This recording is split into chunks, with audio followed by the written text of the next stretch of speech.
Okay, we are live on the Edlow podcast here with Kevin Evers. Hello, Kevin. Hey, what's up, Josh? Good to be here, buddy. That was my intro music, Small Town. Just had to have something. There you go. From a small town. Actually, when I was in high school, in the basketball team, that was one of our warm-up songs. Nice. It was a small town. It's a very small town. So if you imagine country music generally isn't good warm-up music for athletics, but when you're from a small town, it's all good, man. Nice. What town are you from? So it's a little town called Elmira, Washington. It's in eastern Washington, in between Spokane and Wenatchee. So Nice. Wenatchee's like right in the middle of the state, and Spokane's on the eastern side. And little wheat farming community of Elmira, Washington is right in the middle of the two. So that's where I'm from. Population about 300 or so. My high school was actually three little towns, little wheat farming community towns combined to make one high school. So, and high school wasn't big. Out of 4 grades, there was about 120 students. Wow. So, yeah, we had a big graduating class. It was 36. That was one of the bigger classes, right? So, yeah. Nice. And you were obviously the tallest guy there. How tall are you? So 6'5", 225. Give me the ding. Dan Patrick ding. I actually wasn't the tallest guy. My brother, 13 months older than me, was 2 inches taller. So he was there, a year older. But my senior year, no, you know what? There was another guy a year younger than me who was also 6'7". So no, I was never the tallest guy. Nice. Maybe the meanest, but never the tallest. Well, good. That works out. Yeah. It's funny. This week, I was really looking forward to the guy I had someone who was set to come on, motivational speaker, because I was like, man, it's going to be great to just talk about like non-controversial stuff for a minute. And then he canceled, and I'm like, well, let's get Kevin in here. Let's just continue with the controversy, because I got to tell you. What controversy? What do you mean? What controversy? Exactly. Well, that's what I started this podcast.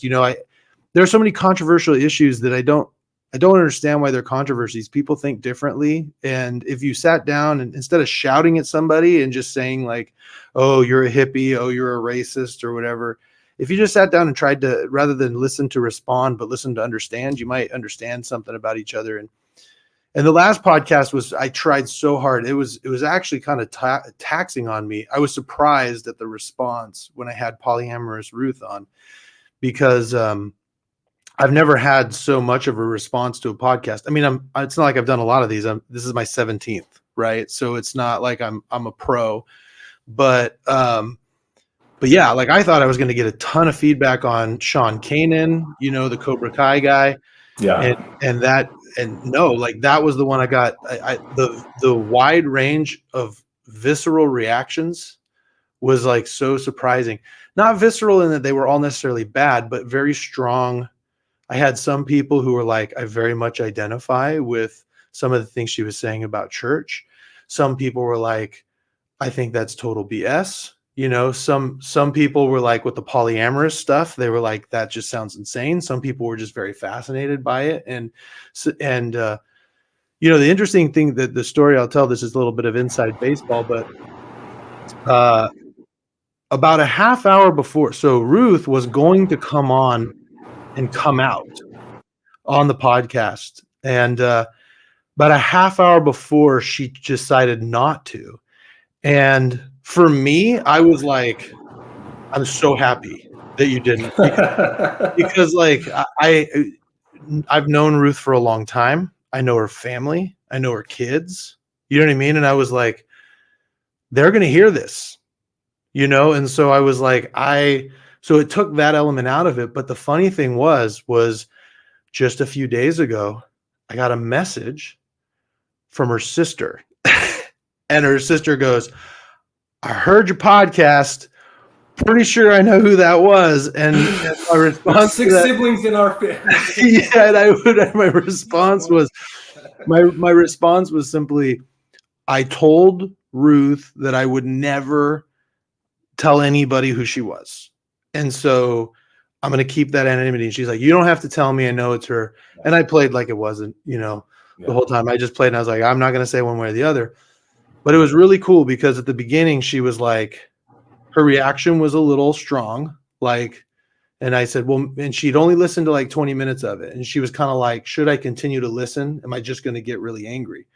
And I said, you know what? Like her situation, at least with her faith crisis stuff, that's not unique. Like you've heard it, Kevin. I mean, you and I are both Mormons. Like we've heard these stories. Yeah. That's the story she shares is not unique about some of the. No, but so can I mention something about the anger? Yeah. Just to touch on this, I heard something from a yogi the other day. I think he was a yogi, something like that. That anger is the way we punish ourselves for stupid people's actions or other people's actions. Right. So it's like the anger that the sister felt had nothing to do with her sister. It had to do with her, right? She was punishing herself for her sister's actions. Yeah. The anger needs to, but anyway, that's just an interesting take on that when I think about people getting mad about other people's decisions, right? Yeah. Or how I'm mad that they're doing that, or it's like you're punishing yourself for no reason. Let that go.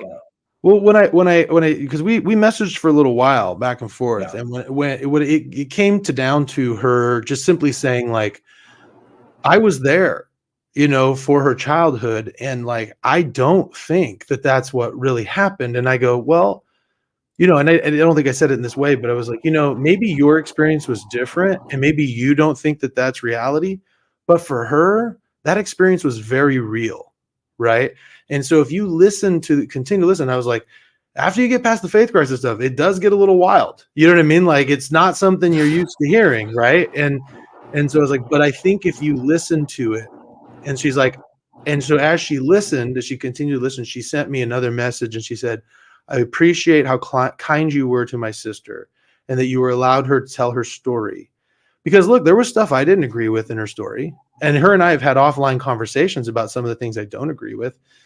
But it wasn't about me, right? It was about her story. Yeah. But at the very end, the last message I got from her was, I called my sister. She's I don't know, on a trip or something. And she's like, we set up a time and we're going to talk. And when we talk, I'm just going to try to listen and understand where she's coming from and tell her that I love her. And I found out that, at least in her perspective, a few years ago, for whatever reason, Ruth started voicing some concerns about church and then stepped away from the relationship. Like they weren't talking very much. So I was sitting there and I was thinking about it. I go, you know what? Like if that conversation happens, I don't care what else happens with this podcast. Like that was a success, right? Yep. Because the whole purpose of this podcast is to get people to talk to people about experiences that they otherwise wouldn't talk to and try to understand where they're coming from. And the reason I bring that up is because I did not expect the reaction to you coming on that I also got. I got a lot of questions. Most of them were joking, like, how dare you? Or like, or like why are you the way that you are, with like the little office gif or whatever. But we had some good questions too. And so this is one that I think people are going to be really interested about. So we'll see. Hopefully I can make it interesting. Yes. Hopefully. I think you can. Well, there's a reason I picked you, like we've had one of the things that, just before we get into your background, one of the things that I find interesting about you, and you can correct me if I'm wrong about this, but like I knew a lot of people who voted for Donald Trump, but they kind of like held their nose when they were doing it. Like they weren't super excited about it, but they're like, well, we don't want Hillary, we don't want Joe Biden. So they voted for him. But you seem to like really be excited about voting for Donald Trump. Even in 2016, when like in 2016, a lot of people were kind of like, I don't know, because he had no experience at all. I felt like the people who were voting for Donald Trump in 2020 were way more excited about it than they were in 2016. I think so. Yeah, I think you're right. Yeah. Well, go ahead. So going back, I mean, do we want to talk about Trump? We can talk. I mean, no, we're going to talk about Trump. Yeah. But so like, I was in 2016, just as kind of, he wasn't my first choice. on the Republican ticket. I guess it was in 2015 because before there was a Trump, there was like 15 Republican candidates, right? Yeah, that was the a biggest fascinating field. one. Yeah, it was supposed to be the best that Republicans could offer, right? Okay. Right. But I really liked Ben Carson, right? So Ben Carson was a neurosurgeon, and he gave a talk he was invited by President Obama to give a talk at a prayer breakfast. It was our speech at the prayer breakfast. And I don't think that President Obama at the time knew what he was getting into, because it was one of the greatest conservative speeches ever.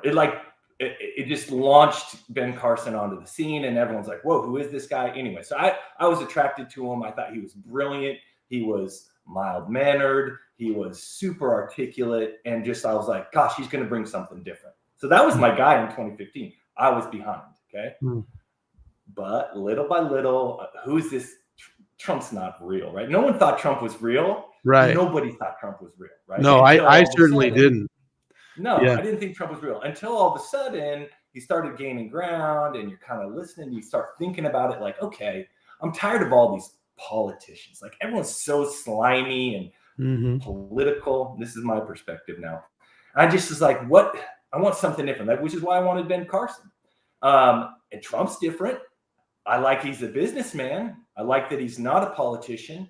I like that he seems to speak his mind. And it seemed like he had a way of communicating to the common man that all these other refined politicians, maybe, I think Obama really spoke really well to the common man too.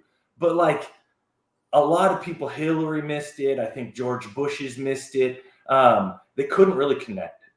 McCain couldn't connect. Romney couldn't connect with the common man. I don't think Ted Cruz could. So all these candidates weren't connecting. But Trump, he could strike a chord where people could kind of understand him, right? Yeah. And so that's what intrigued me and got me going, kind of looking at him a little closer as another alternative. Also, man, hey, I like winners, right? Yeah, I like winners. Who doesn't like a winner? I can't remember who it was that I was listening to. It was an African American radio host, and he was talking about, this is during the 2016 election, and he was saying he said, he goes, I think that Donald Trump can actually win more of the black vote than people give him credit for. And they were asking why, and he goes, because I don't think people realize that his machismo, his assertiveness, the way he attacks, the bravado, that appeals to young black men. And he actually had a higher Latin men. Yeah, Latin and he men as well. and That's huge. I think he had a higher percentage of those votes than any Republican before him, at least for a while. Yeah, it's funny you bring that up, because I remember the first when he announced he was running in 2016, his speech was ran as a joke, because he just was he just talked about building the wall, right? And he was saying, and he's talking about all the people coming over. He's like, they're rapists and murderers. And he's like, and some are good people. It was this guy's not going anywhere. This is a joke. Right. Yeah. That was a big thing too. Border security. That's always been a problem. It's been a problem from Reagan on. It's been a problem that people have been saying they're going to try and fix. Right. It's probably been a problem ever since we've had a country, but it's been a problem that everyone's going to try and fix. And then this guy comes up and said, I have the fix. Let's build a wall. Nancy Pelosi, around your house, what do you have? A wall. Or maybe you don't have a wall, because people can just walk in and attack your husband with hammers. But hey, bad example, I guess. But, all these people who want to be secure have walls around the house. Hey, we want to be secure in America. Let's have walls. Let's put the wall up. Let's let all the good people in and just have a vetting process. Right. On the surface, in my mind, that doesn't seem crazy. Mm-hmm. But what happened was the media spun that as, he's a racist. He doesn't like brown people. Obviously, did you hear him? He wants to build a wall. He doesn't like brown people. Mm-hmm. Right? And that's the narrative that was spun. And so, he doesn't like the wall all of a sudden became a symbol of racism. And then anything that Trump did then became a symbol of racism. And this hat right here became a symbol of racism. And that hat says, "Make America Great Again," for crying out loud. So anyway, that was a real like problem that I have with the media, right? I'm like, why are you going after, why? I believe that racism is terrible. Racism is awful, but I think racism is a small problem. And that's why listen, coming from full disclosure, I'm a white male. Okay. We can see I've that, experienced very, very little racism in my life. I can't say I've experienced some. I can tell you about that. But it's very little. And it's so like, even to share that, it feels like so stupid because I have friends who've experienced real racism, right? Real racism. And it's not on a daily basis, but sometimes it's on a daily basis. And so, but my point was, it's not, my personal opinion, not one of the top 50 issues that our country is facing, right? There's a lot of other really, really important issues. It's maybe the top 50, maybe it is, you know, and it's an issue that we all need to keep working on, but it's not one of those issues that is plaguing like our kids in school. I think we have other issues. Like we need to talk about this addiction that we all have to these stupid things, you know? Oh no, we can't put them down. Our kids can't put them down. You see a group of girls, college girls going out to a party, right? They're with their best friends. They're walking down the street, but what are they all doing? They're not talking. They're going like this. Did anyone like my post? Did anyone like my clip? I think we're missing this connectivity in America, in the world. We're missing this face-to-face, this ability to like, one, voice our opinion, and two, hear other people's opinion face-to-face. We're missing that. And so we're becoming more and more disconnected the more and more connected we are on social media. And this brings me around to your point, why you started this podcast is to get people talking, because it's an issue because they're not. Because it's so easy to feel like you're connected because you're scrolling your feed and you can see all your friends. And so you feel like you're connected when in reality, we're losing the ability to connect. We're forgetting how to make those personal connections. And believe me, I'm not great at that either. I'm terrible at it. I'm only saying this as like someone who knows I have a problem and need to work on it too. But I think, I think that those are the more pressing issues than I think racism maybe. Well, I think that it's made out to be. Well, and I think we're gonna definitely talk about that. You know, we're gonna get into that. I think in context to the NBA Black Lives Matter situation. But no, I think you raise a good point here, and the good point that I think you just raised is, you know, people say things on social media that they would never say to your face. Right. Like I've had people say things to me in a direct message on Facebook. I'll tell a story. There was a dude sent me a message, and like he was upset with me. I won't disclose what it was about, but he was unhappy with me, and he sent me a message. I was at a Kings game, and I was floored, like that he even said it, to the point where I just sent a message back and I said, I don't play this game. Where you want to meet? When do you want to meet? We'll sit down. You know what I mean? And he actually said, I'll meet you. And I said, okay, tell me where you want to meet. And so we met in Folsom, and I just sat there and waited for him.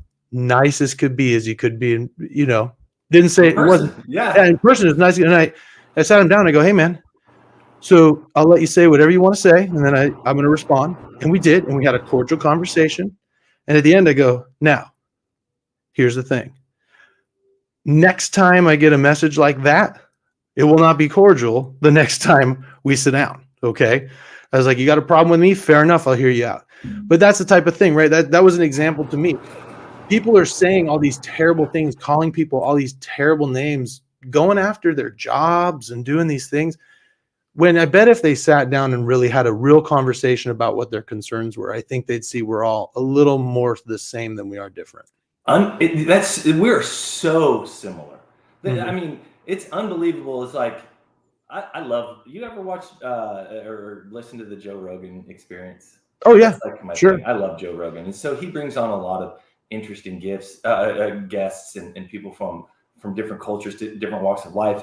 And one of the things that's been revealed to me on that is how similar just humans are, whether they're in Africa or whether they're in Canada or Mexico, wherever they are in the world. I mean, we're the same, man. We love our families. We have our friends. We have our jokes. You know, we want to take care of our things. But like the things that we have in common are so much more core to ourselves and to really who we are than the things that are different about us, right? The things that I think that are different about us is like, oh, you like blue, I like red. Like that's not as big of an issue as like, I believe in a strong nuclear family, right? To me, that's super important.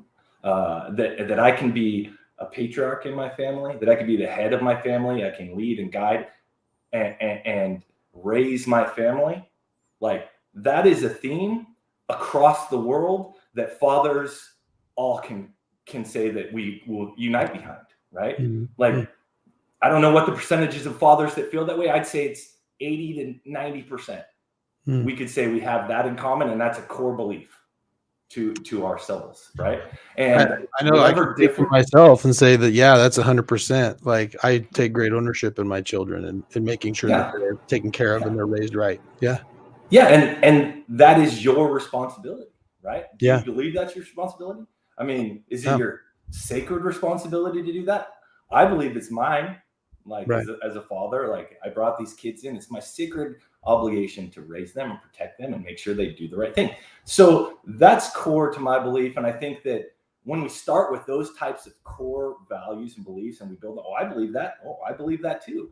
We find out that these people that you might have political differences with really are so much more like you, you know, than you thought. So just, well, the other thing that I found, we're not talking. Yeah, well, you know, I think that another thing that's really interesting about that too. I remember having a conversation about just the concept of personal responsibility. You know, because one of the things that and I tend to agree a little bit with some of my more liberal friends is that, you know, there are some people who are in bad spots that it's not necessarily their fault, and I agree with that. Right, I agree with those things. And certainly there are things that should be done to help them. But in the end, I think what I found so fascinating really is that the two people who I was talking to about this were people that came from affluent families and like had all the advantages. And I was like, well, wait a minute, hold on a second. Like, I find it really interesting that you're saying like, oh, these poor people who need a hand up. Like I came from one of those lower middle class, sometimes upper lower class families, you know what I mean, that really, really struggled. And I don't believe the same as you. I was actually in the trenches. You know what I mean? You were you were watching the trenches, you know, and I was able to do it. You know what I mean? And I think there are a lot more people who could. And I wish I had more advantages, and I think we should give those, but there is a level of personal responsibility that I think you are not taking account of. But interesting that the perspective of someone who you'd be maybe hard pressed to find this perspective, that someone who came from nothing, clawed and worked and got their way to become successful, made their dream, right? And there were no easy way. It was only the hard way. It was the only way they could get there. And then that person deciding that, you know what, let's make it an easy way so all these people could skip the step and just get right to where I am, right? You'd be like, no, because you are who you are because of the hard things you did, and not everyone got there, right? That's what makes getting to where you want to be or where you're going.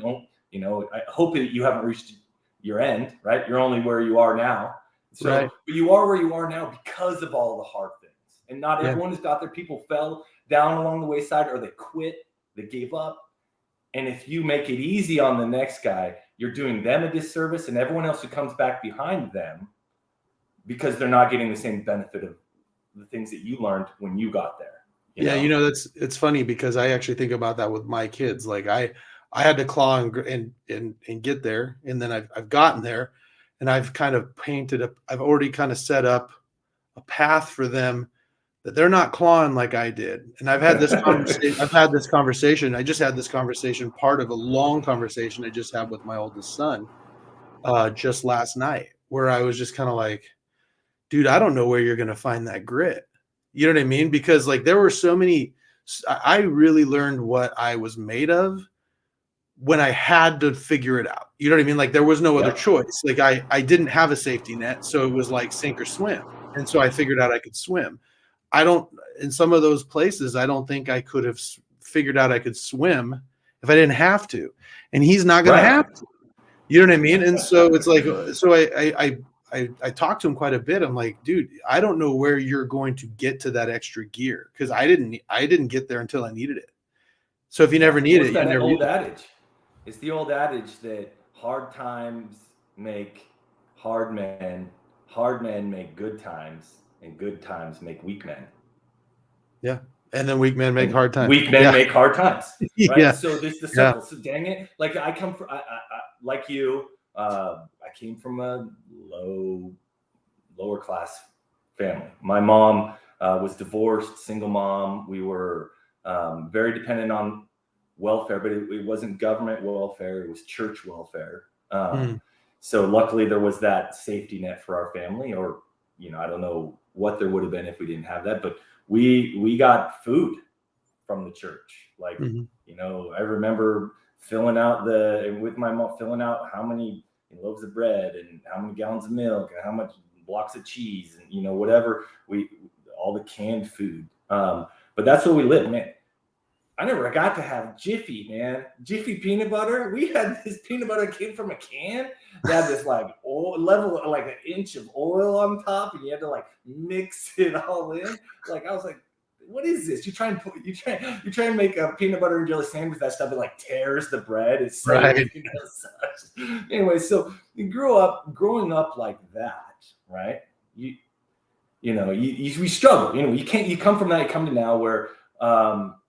Now we're tucked away in a little pocket of Northern California with nice weather, with good jobs in a middle-class neighborhood, and our kids have it easy. Our kids have it way too easy. Everything, Christmas just came. Everyone gets everything for Christmas, but did they need anything? No, because they already had everything. It's just like stuff. But I'm glad I don't have boys, I guess. Because sorry about that. You have your oldest son. He's what, 17? He's 16. 16. Yeah. I have a 15-year-old daughter. We should introduce them. Yeah, I guess we should.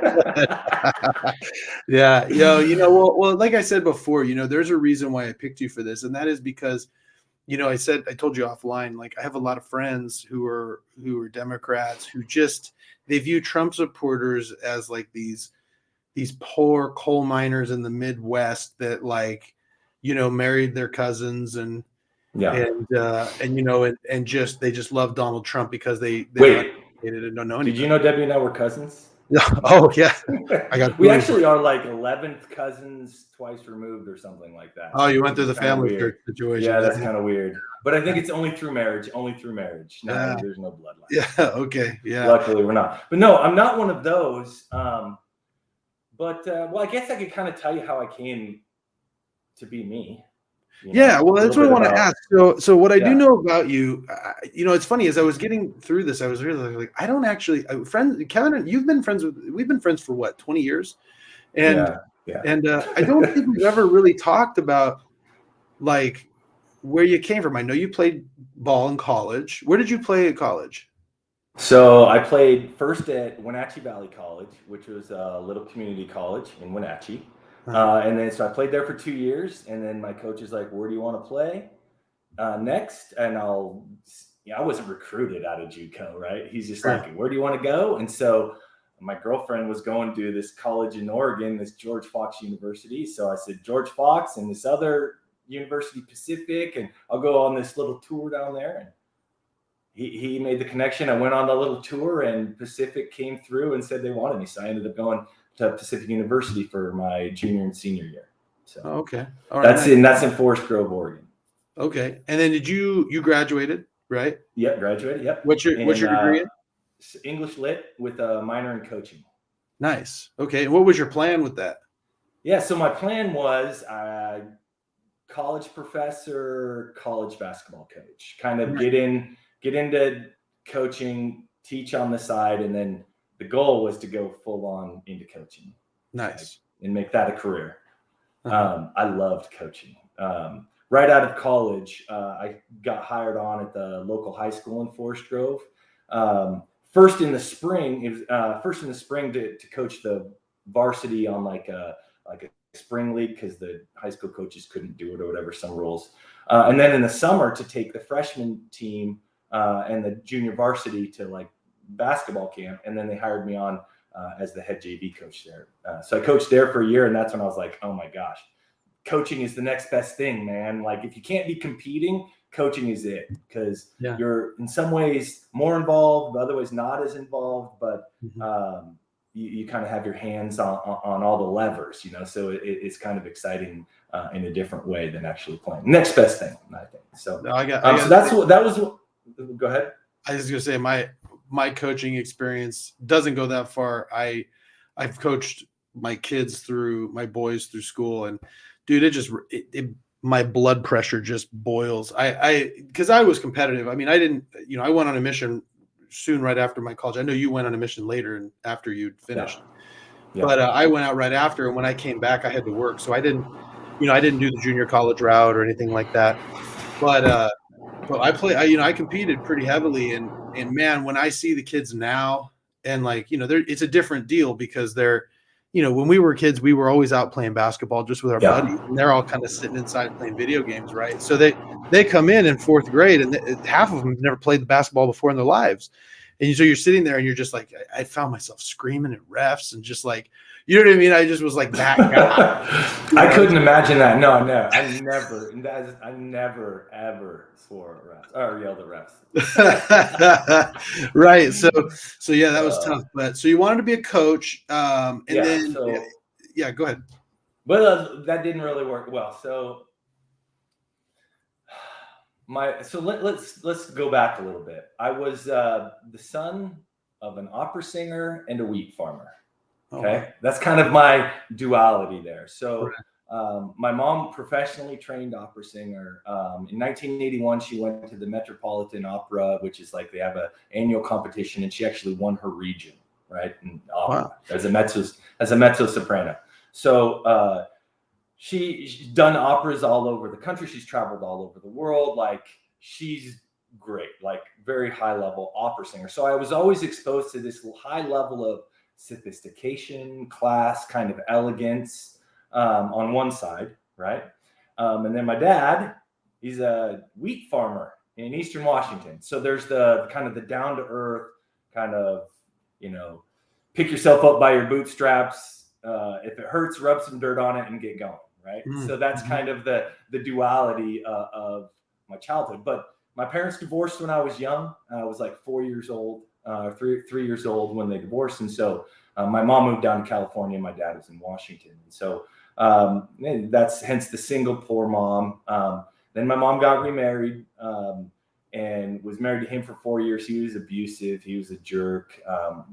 Got an awesome little sister out of the deal. But everything else was pretty much garbage. And so learned, that was a really hard time in my like formative years, like third grade through seventh grade, I think are really formative years. And those were really hard with, abusive stepdad and just kind of being poor and, missing my dad. As a little kid with divorced parents, you always wish that your parents would get married. You don't really understand, things. Sure. So I always had that, wanted my parents to get back together, and then stepdad is mean. And I think I was like an angry child. I used to get in fights a lot. Didn't really know how to like express myself well, so I just get mad and fight. Turned that into, as I got older, moved up to Washington. When my brother and I were old enough, we decided it's better for us to move to Washington with my dad.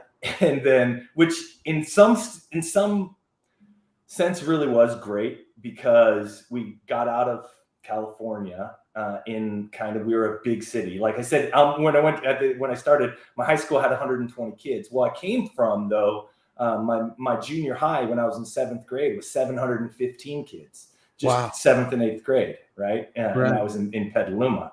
And so coming from like big school where like you're kind of nobody, you know, you don't really know that many people, going up to Washington where it's like, well, hey, now you know everybody, right? Like everybody knows you, and not just the kids, but people in the community, and everyone knows you. And guess what? You're tall. You have any bit of athletic ability. You're going to play football, basketball, and baseball, right? Because that's what we do. I remember being recruited as a freshman. I know exactly what you're talking about. Yeah, so that's what you do. So that was great because then I'm able to take that anger, take that frustration, and focus into sports. And it's like, and then so all through high school, it's just sports. But I'm living with my dad, who's a wheat farmer, away from my mom, who, you know, and so more of the conservative kind of outlook is growing on me, right? Because as a kid, actually, I didn't know anything about politics. My first, the first election I remember was when Reagan beat Mondale, and it was like a landslide. But I remember it. I remember it being a big deal. I've always kind of been interested in politics. And when I was in fourth grade, I remember my stepdad and my mom were fans of Michael Dukakis. Yeah, right. My dad was too. Yeah. So that was a thing. So they were Michael Dukakis fans. I didn't know anything about it, but I just remember every single day we used to have to write for like 5 minutes every single day in fourth grade, and I would always write like, "Oh, the quail was in the bush and got, you know, shot up." Always like some of these little puns about George Bush and Dan Quayle. Right. I just remember being politically interested and just writing about this, even though I really didn't have any insight as to what I was talking about. Looking back now, I'm like, gosh, what was I thinking? But anyway, I knew I was interested in politics, even if I didn't really like fully grasp it at all. And so in Washington, in Eastern Washington, our representative for the House of Representatives was Tom Foley. So I don't know if you remember, Tom Foley was Speaker of the House, and he was a Democrat. And so it was a weird thing where it was like my dad would be like, well, we're Republican, but we like Tom Foley because he has a lot of power and he represents our district. And so it was kind of this like, the D didn't matter that much, right? It was more like he could help us out. And so it was like, okay. So I learned a little bit, even though my dad is pretty conservative, they just like, he's open-minded about stuff like that. So it was like, okay, you didn't have to be completely close-minded. So go to college, and JUCO, I don't remember getting into a lot of deep philosophical political conversations, but definitely at Pacific I did, because that's when I feel like I was exposed. I kind of branched out from the jocks that I was hanging out with into more just like people, finding friends. Who were the people that I like connect with? What years were this? So I was in college from 97 to 01. Okay, so this would have been during the 2000 election, the real close one between Bush and Gore. Gore. So So very political, a heated political environment. So it was great for conversations. And me coming from a right-leaning background was definitely in the minority, but I didn't know it. I didn't have any idea. I just thought that, it was probably 50-50. Right. Because in high school, it was about 50-50, with the people you talked with. Some are right, some are left. My high school may be a little more right just because it's, very small towny. But there were a lot of liberals in my school. Like we talked. So when I went to college, I thought it was about 50-50. Found out I was in the extreme minority. Just when we'd be in groups kind of talking, and I would throw out my opinion and be like, what? Right. Like, you think what? And so I remember like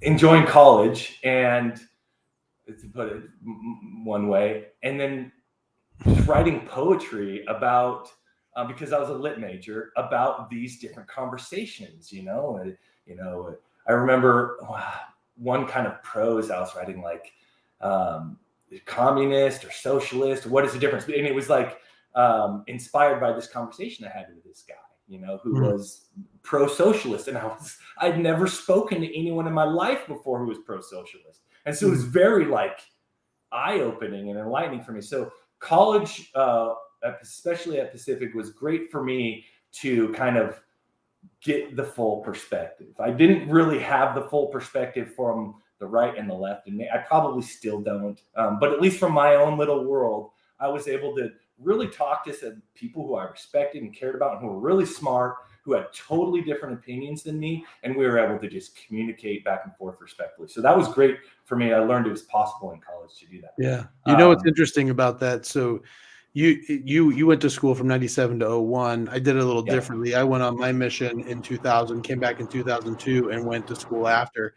And I had a very similar experience. I'm actually a government major, which is Sac State's poli-sci major. And what I found so interesting, I lean conservative. I think I'm a moderate conservative. So nobody likes me. And the thing that was so interesting to me, though, was that they were in the minority, but there were some very staunch Republicans. And then there were also some very, very staunch liberals, and we had open conversations from both sides. They would get heated, right? Mm-hmm. But at the end, everybody would just shake hands and be cool. Mm-hmm. I mean, this was in the middle of the Iraq War, the WMDs. So, I mean, it was heated. I mean, there was a lot of stuff, environmental stuff. Abortion was big.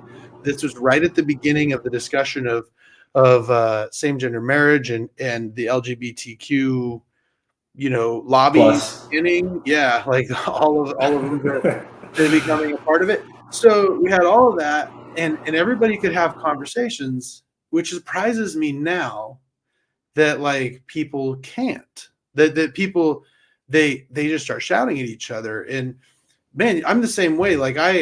I feel like I took classes in communism, socialism. I took classes in it wasn't called republicanism, but that's basically what it was, right? I mean, it was conservatism, right? I mean, they talked about all of these different things, and I got a view. I really feel like I generally understood the landscape of our political,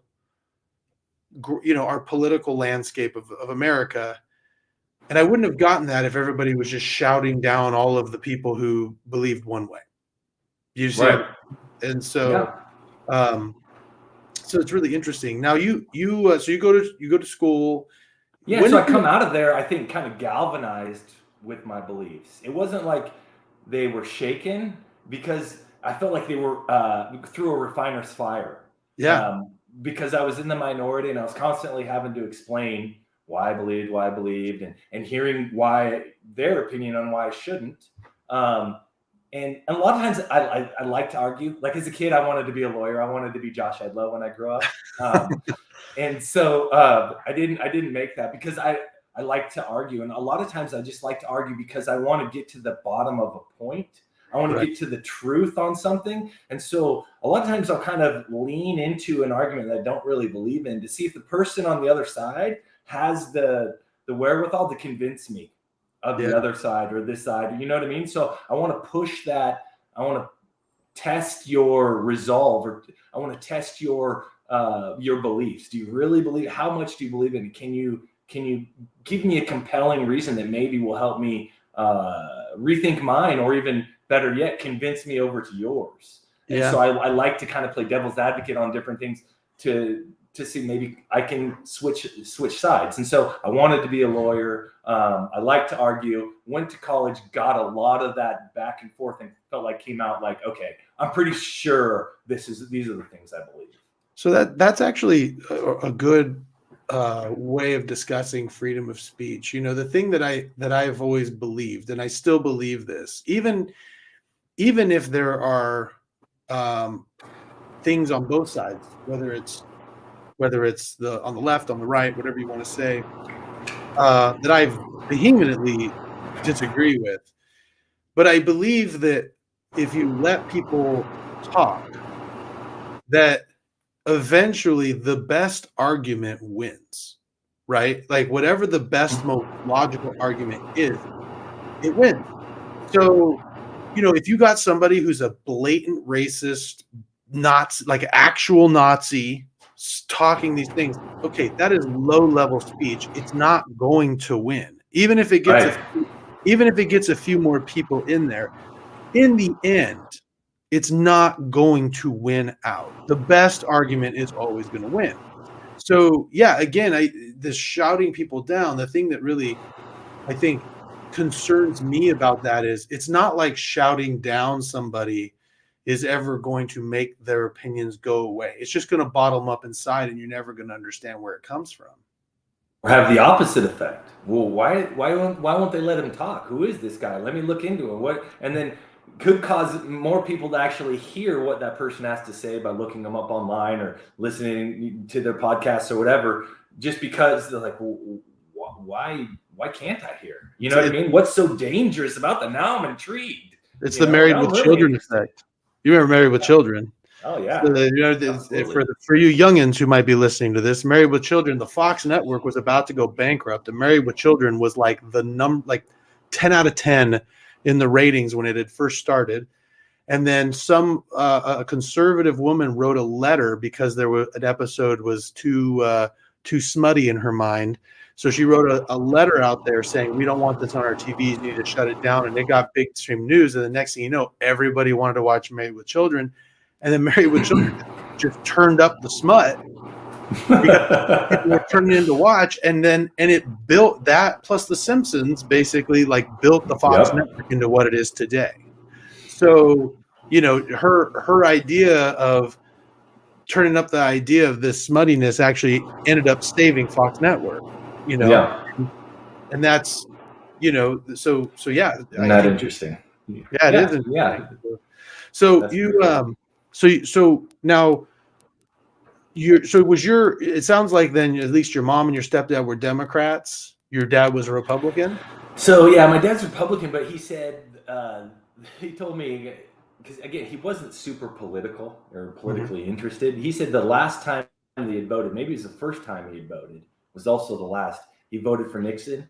And he said that was the last time. I'm done with that, right? I think he just wasn't that politically interested to put in the time to vote, which sounds kind of weak in my mind, because I'm very patriotic and vote every time, and it's my duty and all that. So it's kind of weak that he was too busy to do it, but he's out on a tractor 12 hours a day. You know what I mean? He's trying to worry about crops coming up the next year and things like that. Sure. So making sure to fill out a ballot that, probably the stuff's not going to impact him too much. Maybe it wasn't a big priority. So making being a little bit of an apologist for him on that. So yeah, he was Republican, I guess, but didn't really vote. And my mom and my stepdad, but they divorced when they were only married 4 or 5 years. But he was, I guess, Democrat. My mom, I always thought, was Republican, and then turns out she did. So I think the Dukakis thing was just kind of like a fluke for her, or maybe it's just she liked the candidate. But now she's very staunch Republican now. I'd say your stereotypical Republican, I guess. No, interesting. Conservative woman, maybe a bit closed-minded, maybe. I hope you're not watching, Mom. A bit judgmental. You know what I mean? Listen, that's not I guess I shouldn't say that. That's not a conservative or liberal thing, being judgmental. I think that's just a human thing that we all need to work on. So obviously, sorry, Mom. Is your mom a member of the Mormon Church as well? Yeah, my mom is. Yeah, she was baptized when she was 14 years old. Oh, okay. So, but her mom, my grandma, has pioneer heritage. So they came across with the pioneers across the West to settle the West. So that's kind of cool. So even though my mom was a convert, her mom wasn't. Her mom was baptized, 8 years old and things like that. So, but yeah, my mom's. It's interesting. I was going to say it's interesting how I'm very similar. I'm kind of similar to you in that my mom has pioneer heritage that goes all the way back, but my dad is Jewish, and he converted, the way I always describe it is he got baptized when I was 4, but he converted when I was 18. You know, he really became like, I came back from my mission and I was like, who is this guy where dad was sitting? You know, he's a completely different person. And so so yeah, it's interesting how when you have this kind of different view, like you're exposed to all you tend to not be as judgmental. You may have strong opinions, like I have strong opinions too, but you're willing to hear out other opinions. You know what I mean? I feel like I've definitely become way less judgmental the more I've matured, the more I've been exposed to different people and different experiences, right? It helps you being more empathetic, helps you be less judgmental. And so that's, I think, coming a little bit with age and a little bit with just the reflection that one makes as they get older on how they treat people, what they, what kind of person they want to be. So isn't it funny? Like, I don't know if this is for you because you're 43, 42. Yeah. Okay. Yeah. So I'll be 42 in not too long. And it's so interesting how my views on my dad, my dad and I had a real rocky upbringing, like for me. And just because of some of the choices he made that were not so great. And so we really struggled. Our relationship struggled, and over the course of time, as I got older, it got way better. We're great now. He's one of my, like, I talk to him all the time.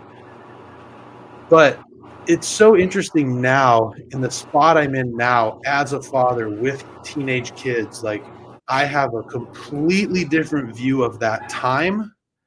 Like I was talking about, I had this just gigantically long conversation with my son yesterday, a real deep one. It was really special to me. I hope it was special to him, but sometimes I wonder if he's just like, okay, dad, great. But I was sitting there and I was telling him, I'm like, man, like the things that he had to go through, the things that he, like his upbringing and where he came from, it's no wonder he struggled. And imagine the pressure that, I mean, you probably feel this a little bit too. Like, he worked so hard, regardless of what he was doing on the side. He worked so hard all the way through. And then he had a blip about 6 to 8 weeks.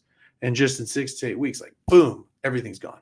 You know what I mean? And it's just like, imagine that pressure, and I tried to tell my son that, and I'm like, imagine the pressure that is. Like, that's the pressure of a father who is you're it for finances. You know what I mean? Like, you're the guy and you're the one who everybody's relying on. Imagine the pressure that you could be hit by a bus and everything's over for everybody. That's a struggle. Yeah. It's just so interesting how back, I look back and I wish I would have thought about this back then when I was so angry at him. It's interesting how that plays out. Anyway, that's an aside. Here's a question that came from a listener. Okay. Are there any policies that you think Democrats are right on?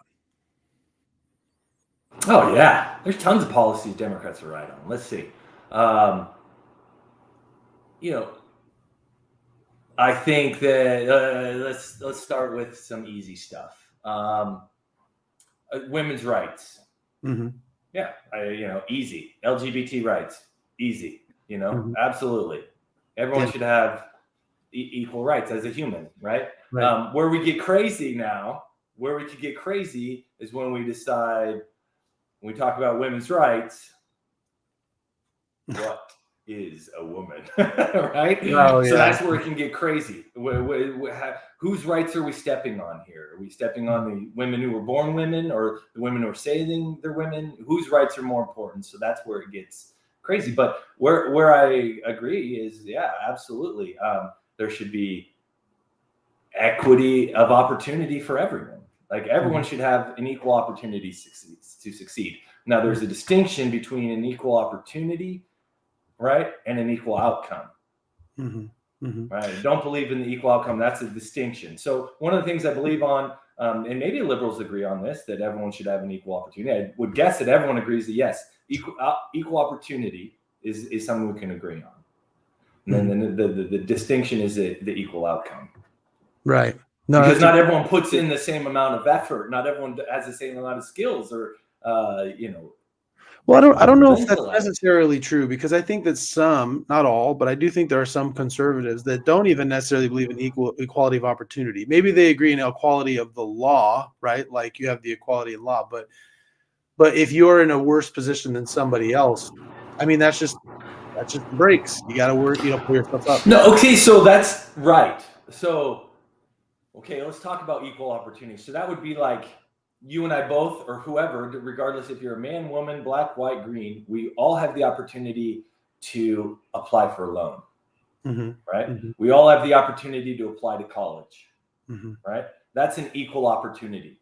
We all have the opportunity to,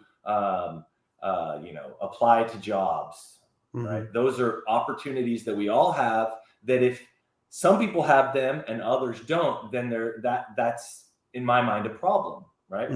Where if you're not allowed certain opportunities, not allowed, right? It's not like there's a difference between there just aren't any opportunities. Like I can't find a job because there's no jobs offered, right? There's no opportunities there. But to limit opportunities based on one's status, whatever that may be, race, marital, sex preference, whatever it is, that's a problem, right? Limiting opportunity. So I don't know. I'd like to talk to whoever it is that says that they don't believe in an equal opportunity. They don't believe in equal opportunity for all. Right? Sure. That's the problem.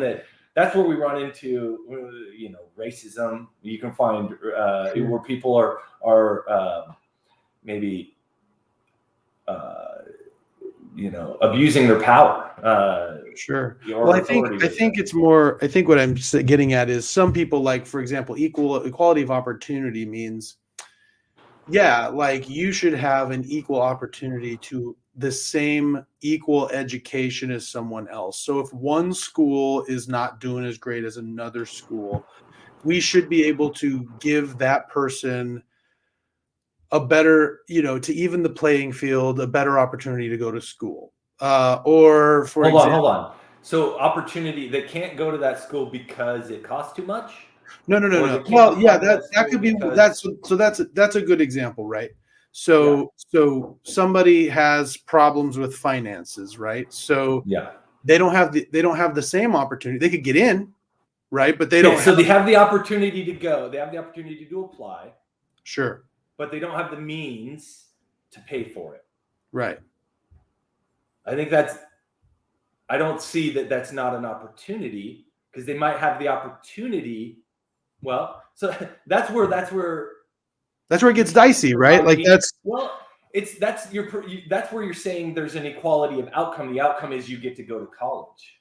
Well, I think the equality of outcome, everybody gets to go to college. I think more when I think of equality of outcome, I think of, okay, so it doesn't matter if you worked 25 hours a week or 40 hours a week, you get paid the same. Or, this person, this person is this person's been doing this for 5 years. This person's been doing it for 1, but we're going to pay him the same. Like that's that's what I see of equality of outcome. Or say like, redistribution of wealth is equality of is equality of outcome. Here's one. We all take our math test.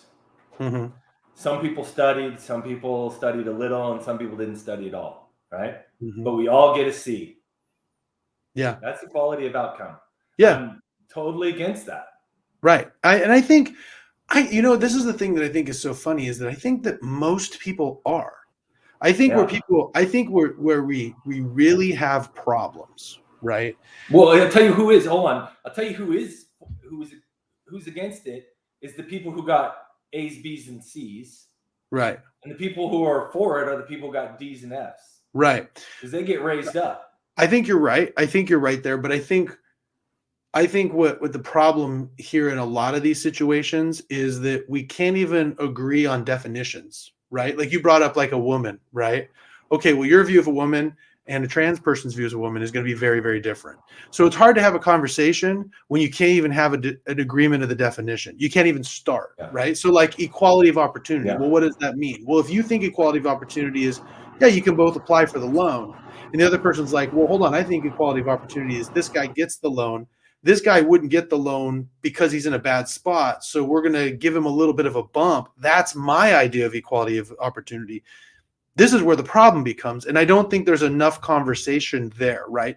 They just think, oh, man, you're just cold-hearted, Kevin. You don't think that he should get that loan, right? Because, and I don't think it's that you're cold-hearted. I think that you have a fundamental disagreement with the premise, and we can talk about that, right? But yeah, we can talk about that because I don't think that anyone has had an easy life, right? Yeah. The hardest, everyone's done hard things. Everyone's been through hard times. Some people it's harder than others, but the hardest thing that Josh Edlow's ever done is the hardest thing that Josh Edlow's ever done.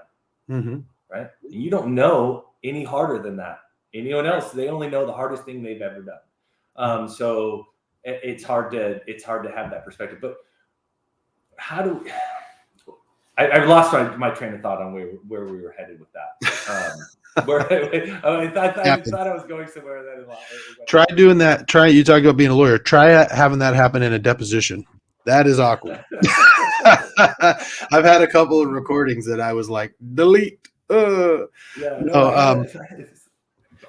let me kind of fast forward back to the Trump stuff because So 2016, I remember that time, and I want most people to understand, and I'll just say this as a full disclosure so everybody knows.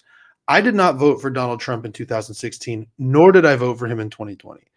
I had some big concerns about him. But I had some people who were like, what was your biggest concern? Okay, so, the biggest concern, his brash personality and the way he treated people.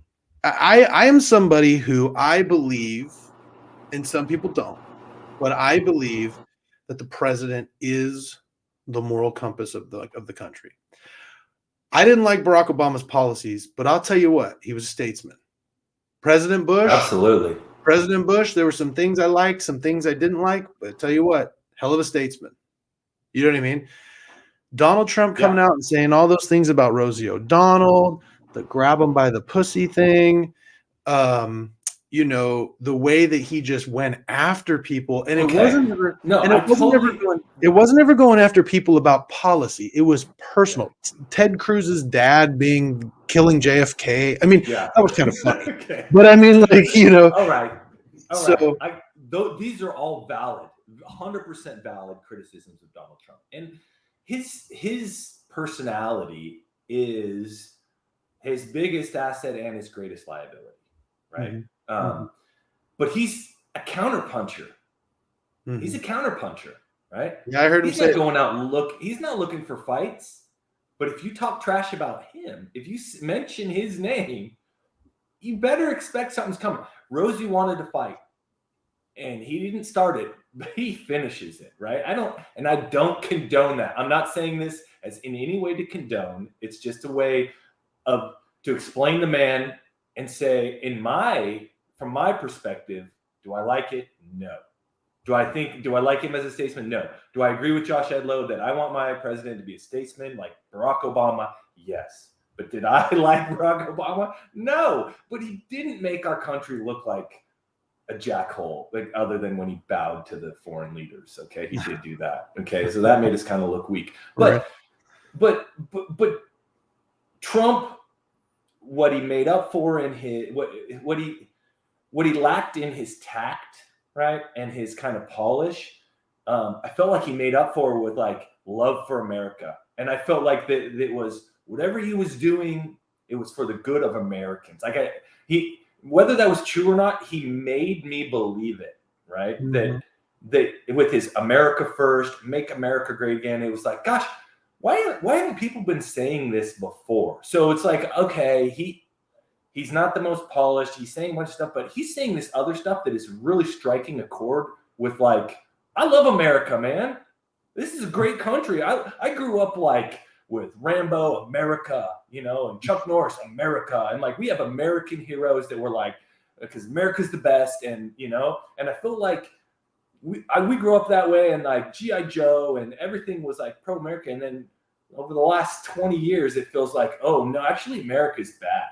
There's this narrative on how America's not this great shining beacon and bad. And it's kind of like bummer. But then Trump comes along and said like, no, we want to make it great again. And that was like really inspiring, I think, for me and for a lot of people. And so it kind of overshadowed that stuff that we know that we didn't like either.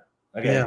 I mean, for as much as people loves Trump, nobody, if they're honest with you, they're going to tell you they don't like the mean tweets. Yeah. So I got to say, like, there's a couple of things I wanted to say building off of what you just said. Here's an interesting story. Like I said, I'm interested in the process. So I read a bunch of articles about how guys get elected or how women get elected, right? How they do it. Here's something interesting that a lot of people don't know about Donald Trump. So one of those, I think it was 17 contenders, was Rick Santorum. Mm-hmm. And Rick Santorum actually won in 2012 the primary. He had won, I think it was Ohio and another state, like swing states in the primaries. And he had done it by talking about manufacturing, steel, like all of these things that a lot of people didn't talk about. So when Rick Santorum was about in this one, the field was just too great. Nobody was interested in Rick Santorum. Right. When he was about to pull out, Donald Trump said, hey, come here, talk to me. And he sat him down and he goes, tell me what you're talking about. Like, explain to me what it is that you're talking about with manufacturing. And Santorum explained it to him. And then his message changed. And guess that's how he won all those swing states. It was the Rust Belt because Rick, he realized Trump he's a crazy man, but he's also crazy smart, and he knows he's strategic. So he sees, I'm going to need Ohio, and Rick Santorum didn't win anywhere else but these big places, these manufacturing places. Let's figure out what his message was and let's tailor. Right. Mm-hmm. That's how he won that. Now, the other thing that's interesting in what you said was you talked about, I think there's something to this about the patriotism. Bill Maher said on one of his podcasts recently, who I actually really like Bill Maher and always have, even though I don't agree with a lot of what he says, but I've always thought he's a classic liberal, which is refreshing now. Yeah. Right. Funny how him and Ted, oh my gosh, Bill Maher, but today it's like, oh, you're refreshing. Isn't it funny that Bill Maher and Ted Cruz are on the same side? I mean, like, you know what I mean? And so, but Bill Maher said, he goes, do you know who in America never, ever talks about how bad America is? Immigrants. He's like, they come over here and they love that they can work hard. There's a reason why all of those, undocumented workers, illegal aliens, whatever you want to call them, why they come here. Because you can work here and you can live in a very comfortable spot, and it's all on you, Mm-hmm. And so yeah, you're right. Like, I think that a lot of people, at least from my anecdotal view, Donald Trump hit on a few things that was sorely lacking. I've often said in like prior to Donald Trump, I said, because everybody was just like you said, they're all politicians and they all say the same thing. Yeah. Yeah. And I think what I used to say, you know what, I would vote for someone who was a complete jerk, who was a terrible person, if I just thought he was telling the truth. You know what I mean? One of the things that I thought that in 2016, which made me actually think about voting for Donald Trump, was when he was on a primary and someone was like, oh, well, Donald Trump didn't pay taxes last year. And he goes, yeah, you know what? I didn't. He's like, you know what I did? He's like, I used the tax code to my advantage and I didn't pay a dime. And he goes, you don't like that? Change the tax code. We'll change the tax code. And I was like, wow, you know what he just did? He just basically looked at all you people and said, you know, all that stuff that you think we're doing? We're doing it. Yeah. And we can, and you can change it, but I'm doing it. And nobody ever says stuff like that. Politicians never say. They like pulled back the curtain and gave you look and said. And so that is a great example of like what endeared him to so many people. He just said that. Wow, the ball's on him. Like, wow, like it's like get all gooey-eyed at him.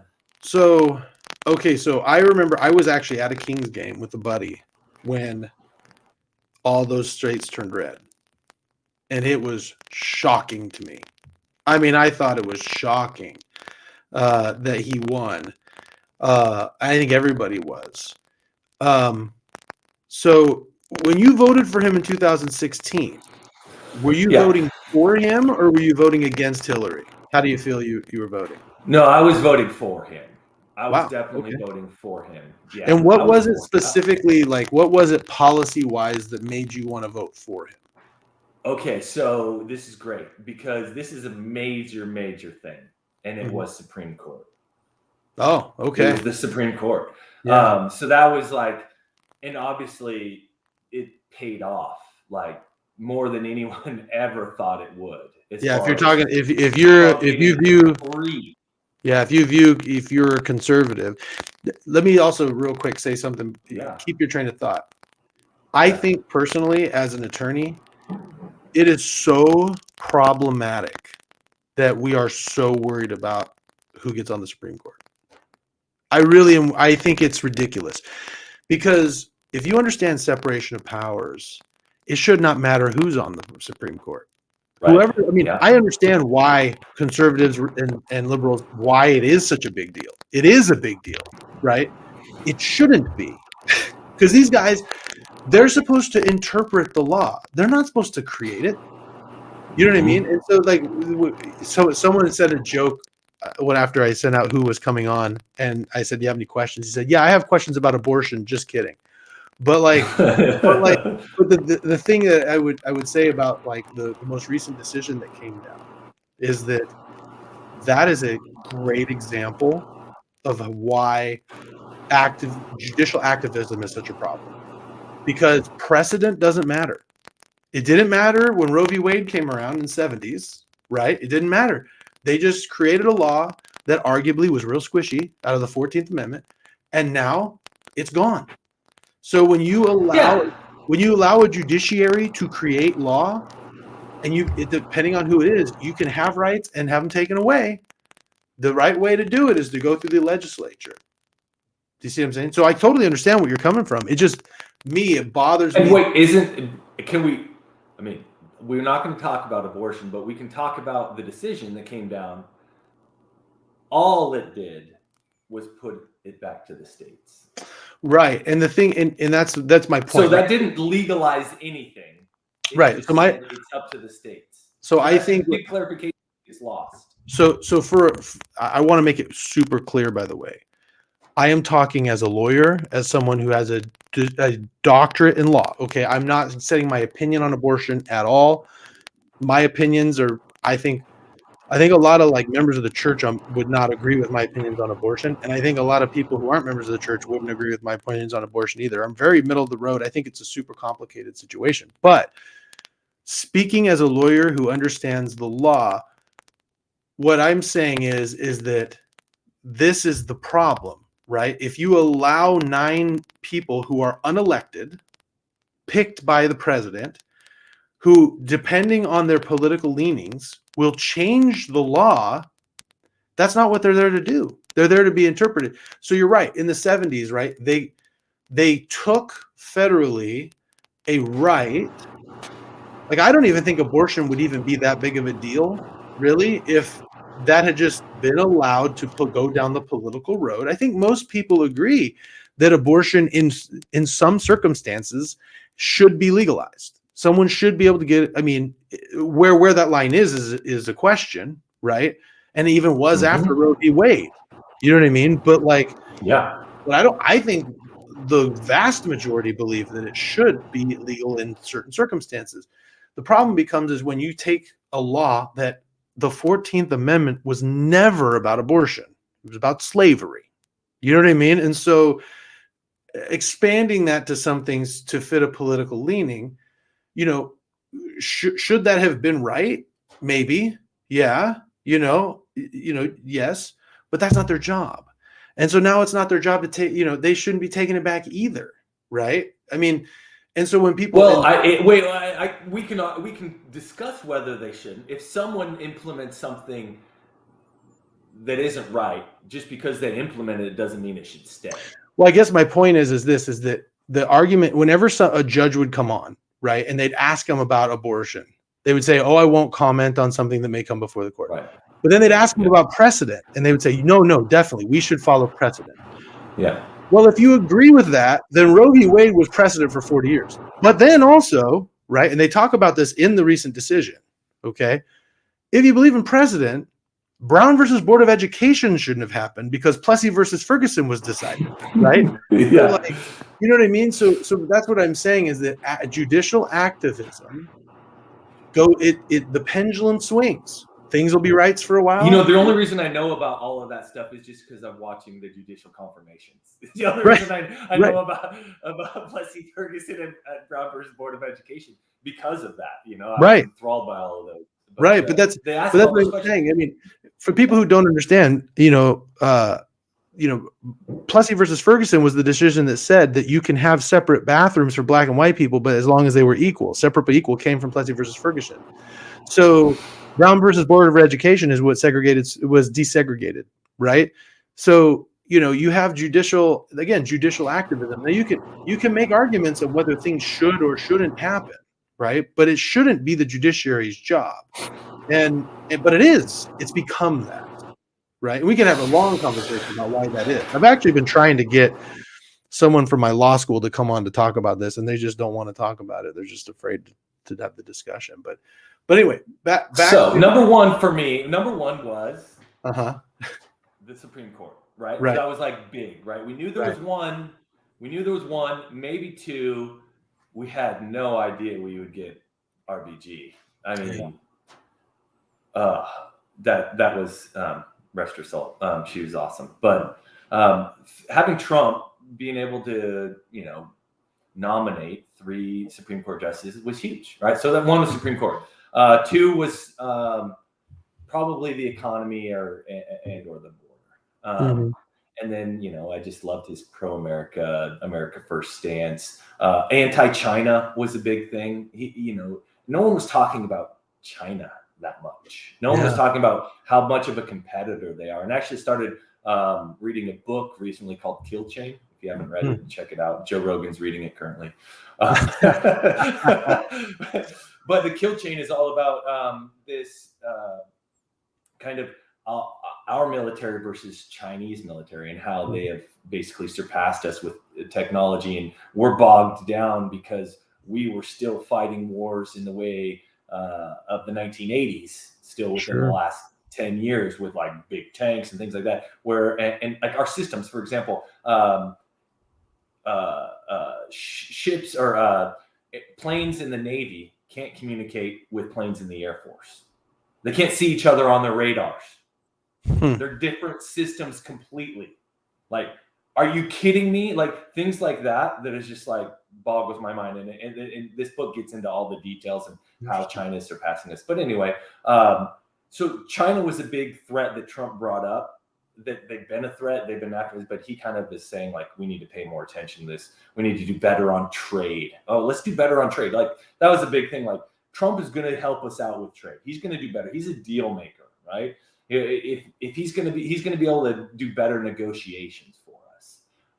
So those were the main kind of things that I liked about Trump. And he wasn't a politician. That was also why I voted for him. That was it. I wanted something outside the box. He was bringing a new energy, businessman mentality, America first, conservative judges, secure border, improved trade.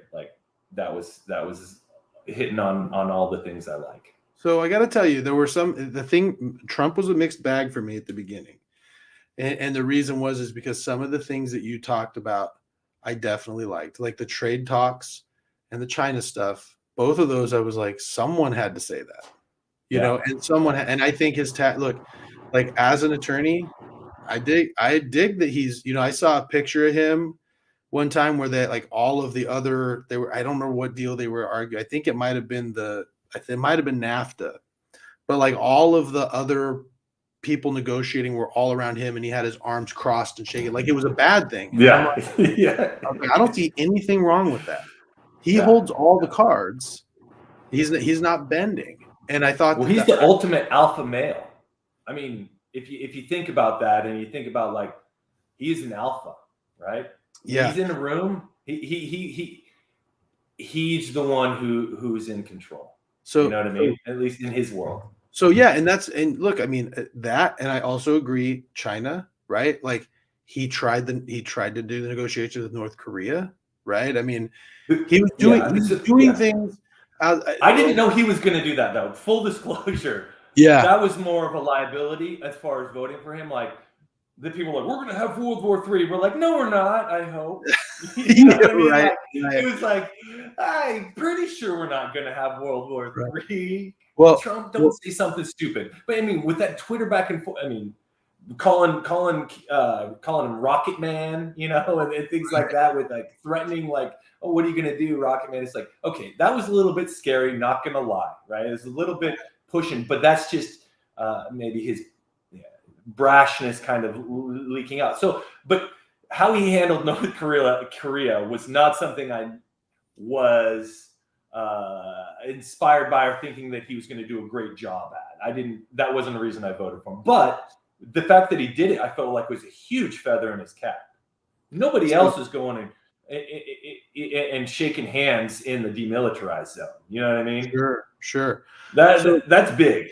Sure. So let me ask you a question that came from a listener that I think you can respond to. That's good, because you have 3 daughters. 15. Yep. How old are the other 2? 12 and 9. Okay. 15, 12, and 9. Yeah. So 9 years ago, then your youngest daughter was not born yet when he was elected. Yeah, she was born in 2013. She was born in 2013. Yeah, okay, my math is off. Yeah. So okay. So anyway, okay. So this is the question that came through. As a father of daughters, what would you tell your daughters about some of the things Donald Trump has said about women? For example, calling them pigs, grab them by the pussy. Yeah. I've talked to my daughters about this, right? What I tell them is that's not right. That's not how I talk to people. That's not how the people around us talk to people, but not everyone is like us. Everyone is different. The grab them by the pussy thing, like he's not going and saying, he didn't say that over the pulpit, right? And I'm just glad that there weren't any recording devices in my locker rooms when I was in high school and college, right? And I'm sure a lot of people are grateful that there aren't hidden microphones and sometimes in some of the things that they've said, right? So I would say that, and I would say that I don't condone that. I don't think that's great. Sometimes that's the kind of talk, unfortunately, that the guys use. But yeah, no, my girls know how I treat them. They know how I treat women. And so I think I'm much more of an influence on them for that than Donald Trump is. Dad, why did you, I could hear the listener saying, well, what if she says, Dad, why did you support that when you knew he disrespects women, right? And I said, I would say, I felt like sometimes you have to make compromises, right? And he's not perfect. And I wasn't voting for him to be my spiritual leader or my moral leader. I wasn't. Yeah. That's not what I was voting for. I was voting for him to be my country's leader. And I needed certain things for my country's leader to do that maybe comes along with some of the stuff that I don't like and don't agree with. Right. So that's how I would kind of come across it. Thomas Sowell, do you know who that is? Yeah. So one of the things, so brilliant mind. But one of the things he said is there are no solutions only compromises, Mm. right? So I don't think Trump was a solution. He was a compromise. You make a compromise. So you want all of these things. You can't have them all. So pick the ones that are the most important and go with that. And unfortunately, that's what we're left with sometimes in this political atmosphere. But for me, I was happy to vote for Trump because the things that I felt like he would do that were good far outweighed his flaws on a grand scale. Like, yeah. You know, it's the fact that, yeah. This, I got to say, you know, just to push back on this a little bit. Yeah, for me, please. I played basketball, right? And so like I remember what the guys said in high school. I remember some of the things I said, you know. So yeah, but this isn't a kid in high school, right? I mean, this is a guy who's in his 60s, married. You know what I mean? Talking about grabbing a married woman. You know. Well, the context was he's basically the head of Miss Universe, right? Right. And he's walking around talking to this interviewer. He thought they were off mic. He just had this thing. He's like, look at all these beautiful women around here. You go up to him. He's like, I could just walk up to him, just grab him by the pussy. He could just I can. You know what I mean? So could he? Did he? I don't know. But does it sound a little bit braggadocious and crude? Yeah. Well, does it sound like he's trying to be cool for a guy? But in that same conversation, I believe in that same conversation, he's also talking about, you know, a married woman that he tried to kiss, you know, and all these things. He's like, you can do that when you're a celebrity, right? And it just, to me, you know, and you're right, like, look, that's gross. Yeah, that's gross. And he's not. I don't want to sound like I'm defending that behavior because I don't. Yeah, and I'm not trying to say that you're wrong for making the decision you made. I don't think that at all. Everyone has their own decisions. I'm just saying from my perspective, I looked at that and I just said, you know, people who go to the pulpit, they don't say what they really mean all the time, you know. But in private, when they don't think someone's listening, they say what they mean sometimes, you know. And when you're making a decision, for me, I was like, if I'm making a decision, I want to vote. And there were also some things, you know, like some of the things that I was concerned about, like him being sued when some of his apartment complexes dealing with racism and things like that, and some of the bankruptcies and things that seemed a little shady. Kind of questioned me. I didn't like the way he just attacked people. I'm a policy guy. I liked when Jeb Bush said policy matters, right? I mean, and he never really, he talked about his policies, but not in any, you know, real significant stuff. But that doesn't win elections, unfortunately. You know, it doesn't win elections. Yeah. But anyway, so when I look at that, and I just said, man, you know, I just didn't want, I was like, for me, like everybody I talked to, and that, not everybody, I shouldn't say everybody, that's an all nothing statement. But I mean, like, a lot of the people I talked to, they just said, listen, it's the lesser of two evils. And I couldn't bring myself to do that. I said, no, I'm not voting against Hillary. I'm voting for somebody. And I'm not voting for Donald Trump. I'm not voting for Hillary either, right? So did you vote for Johnson? I think I wrote in Mitt Romney. Okay. Yeah. And I voted for Romney. You mentioned Mitt Romney couldn't, and I agree. He didn't speak to the common man. I voted for him in 2012, and I did it excited. I thought he was. Well, I voted for him in 08, and I voted for him in 12 as well. Yeah. I was an 08 guy. McCain, you know, freaking. If you wanted, Huckabee screwed us over. If it wasn't for Huckabee, Romney would have had the nomination back in 08, not McCain. That was a wasted year. But anyway. I digress. But anyway, so okay, so he gets elected. How did you feel about his presidency? So he gets, I mean, because I took my daughter when he was running.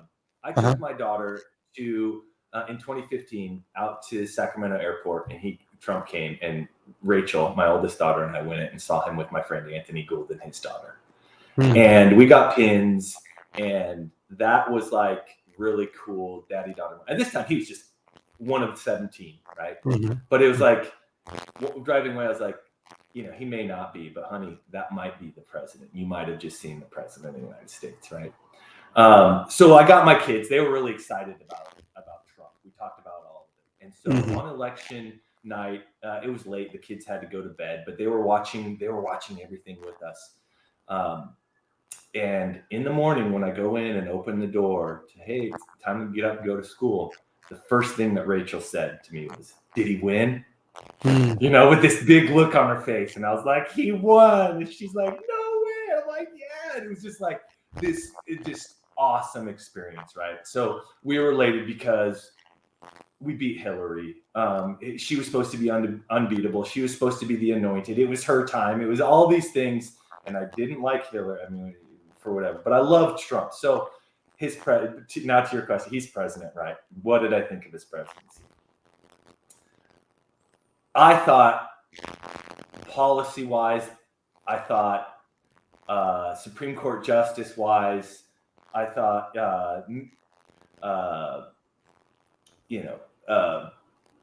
socio-politically or globally on a political stage, I felt like it was really good, really good. If you look at the Abraham Accords, trying to Middle East peace talks, we didn't start any wars while he was president, or get in any proxy wars or side conflicts while he was president. As a matter of fact, we already mentioned he went to the demilitarized zone, North Korea, shook hands with the leader, cooled tensions there. So I felt like he was doing a really good job. Economy was doing well. Everything was doing what seemed to be doing well. The only president who survived 2 impeachments. You know what I mean? Like acquitted twice, impeached twice, and acquitted twice. Yeah. So I felt like he had a very good 4-year term, despite the fact that there were enemies of his looking to take him down from the start. Before he even got into office, there were people looking to take him down, from within the FBI, from within the permanent government employees or non-elected officials who just kind of are, government employees. There was, and between the media, this effort to take that man down any way possible, right? So let me comment on that real quick, because I think that this is an area where I think the left doesn't give enough credence to the fact that the media definitely wanted to smear Donald Trump. Like, it's not a question, right? In my mind. But I also think the right gives that a little too much credit. And what I mean by that is first of all, Donald Trump made them hate him. I mean, like, you know what I mean? He very much, the way he would treat these guys, because there were times that they were asking him, in my mind, legitimate hard questions. And he didn't like it. If they would push back, he didn't like it. And then he'd do his calling his name thing and stuff, and then they'd get mad. And I'm not saying it's right. They definitely had agendas, and journalists shouldn't have agendas, right? But some of that was his own making. At the same time, if there's anyone on the left who thinks that all that stuff the media was saying was 100% true, I mean, come on. Like, you know what I mean? It was obvious. There were times where I'm just like, give me a break. Well, but people were convinced because of the media, because they'd have interviews with congressmen like Adam Schiff, who's on the Intelligence Committee. So he has this inside scoop, and he would come on and say, from what I've seen, it is very clear, undeniable that there's Trump-Russia collusion. I can't share the details of it now, but from what I've seen, it is undeniable. And he would go on, and these different would go on, and then the talking heads on all of the media would go on and say, it is, undeniable. And then we'd have former CIA directors go on and be like, oh yeah, Trump is definitely colluding. And so it builds this narrative against Trump that what happened of it? What happened with Trump collusion? What did they say? Okay, there were people who were indicted, but not for collusion with Russia, right? For other things like that they found going on because they opened up an inquest and now they can go in and find all of the dirt. But they didn't find Trump colluding with Russia. That was such a bunch of hogwash, and yet it was a persistent media theme for 2.5 years or more, maybe even more. And people still believe that Trump colluded with Russia to steal the presidency. And you think the media misses him? I think they do. I think they do. They still talk. Are you kidding me? He's still on their minds. He lives rent free in their head. Anything that guy does, they want to go to him. But I think purely from a profit standpoint, they miss it. Yeah. Because MSNBC surely does. Because their viewership dropped off when he didn't win. When that man lost his Twitter, like I bet the ratings plummeted because it just seemed like anything he ever tweeted at 3 a.m. ended up on CNN at 6. You know what I mean? Yeah. I mean, he would tweet, I went to the bathroom and it was great. And they'd be like, "Oh, Trump was in the bathroom. Should have been in the office. Should have been next to the red phone." Yeah, why was he on his phone at 2 a.m.? Yeah. You know what I think was, I thought there were some times when he did some things that actually made me laugh, like the Elizabeth Warren stuff. It was like, take the test. She wouldn't take it, and then he's like, and then the media comes and like, well, she took the test. He's like, nah, it doesn't matter. Just like stuff like that, where he was the ultimate troll. That is it. He's the ultimate troll, and so some of us who kind of like that, who were a little like, I'm a jokester, love that tease, just really appreciate that. But listen, the Trump presidency came and went, right? He was impeached twice, and I think we're getting to the point now where we can talk about where my support lies now, or why it left Trump. Well, let me tell you a couple of things before we go into that. All right, okay. So here's the thing, I got to say before, because it'll feed in. Yeah. What did you like about this presidency? Well, okay, so I think it was a mixed bag. I think he was an absolute train wreck when it came to public relations. I mean, the guy would not. I mean, I don't know how many people did he have being like, for the love of God, put your phone down. You know what I mean? Like, please don't tweet. And I was sitting there, and me as just a guy interested in strategy and policy, I was like, I think before COVID happened, like if COVID had never happened, Donald Trump would still be president. I mean, the economy was roaring. There were some things that I found policy-wise that were shocking. Like when he did his Trump tax cuts, everyone flipped their lid. And particularly what I noticed was interesting was that he was saying, no, this will be offset by growth. We're going to get 4% GDP growth. And everyone was like, every economist that was there was like, that is not possible. It's never been possible. It's never done. And then he did it, and it happened. You know what I mean? And it was like, and the other thing I would say that was, like I said, I liked his trade stuff. I did. I liked the renegotiating of NAFTA. I thought was good. I thought that his points on it, even when there were some that he wanted to that didn't get to, I thought his points were valid, what he was saying, especially like with the tariffs on China. Like, I thought he had legitimate points, right, on all of that stuff.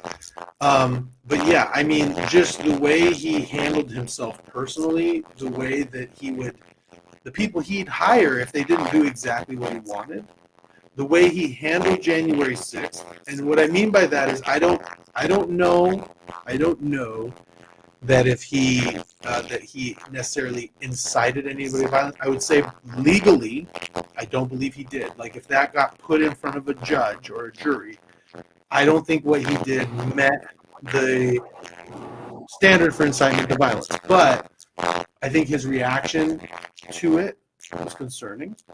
And also, I think this is something that I've said to a lot of people, and you may disagree with me on this, and this would probably get us into Black Lives Matter stuff, quite frankly, but we'll get there. But I don't know if Donald Trump is a racist, but I do think that he understands that there is a good portion of his voting bloc that is. And so I think that he goes out of his way not to piss them off. And you think what is a good portion?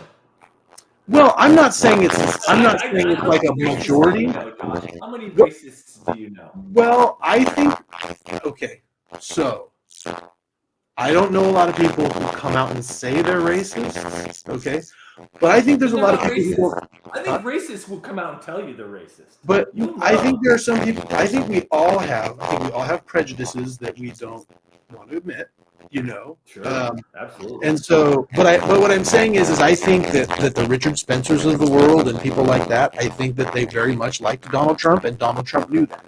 And so there were times when he could have said things. He could have said things a little bit stronger against things.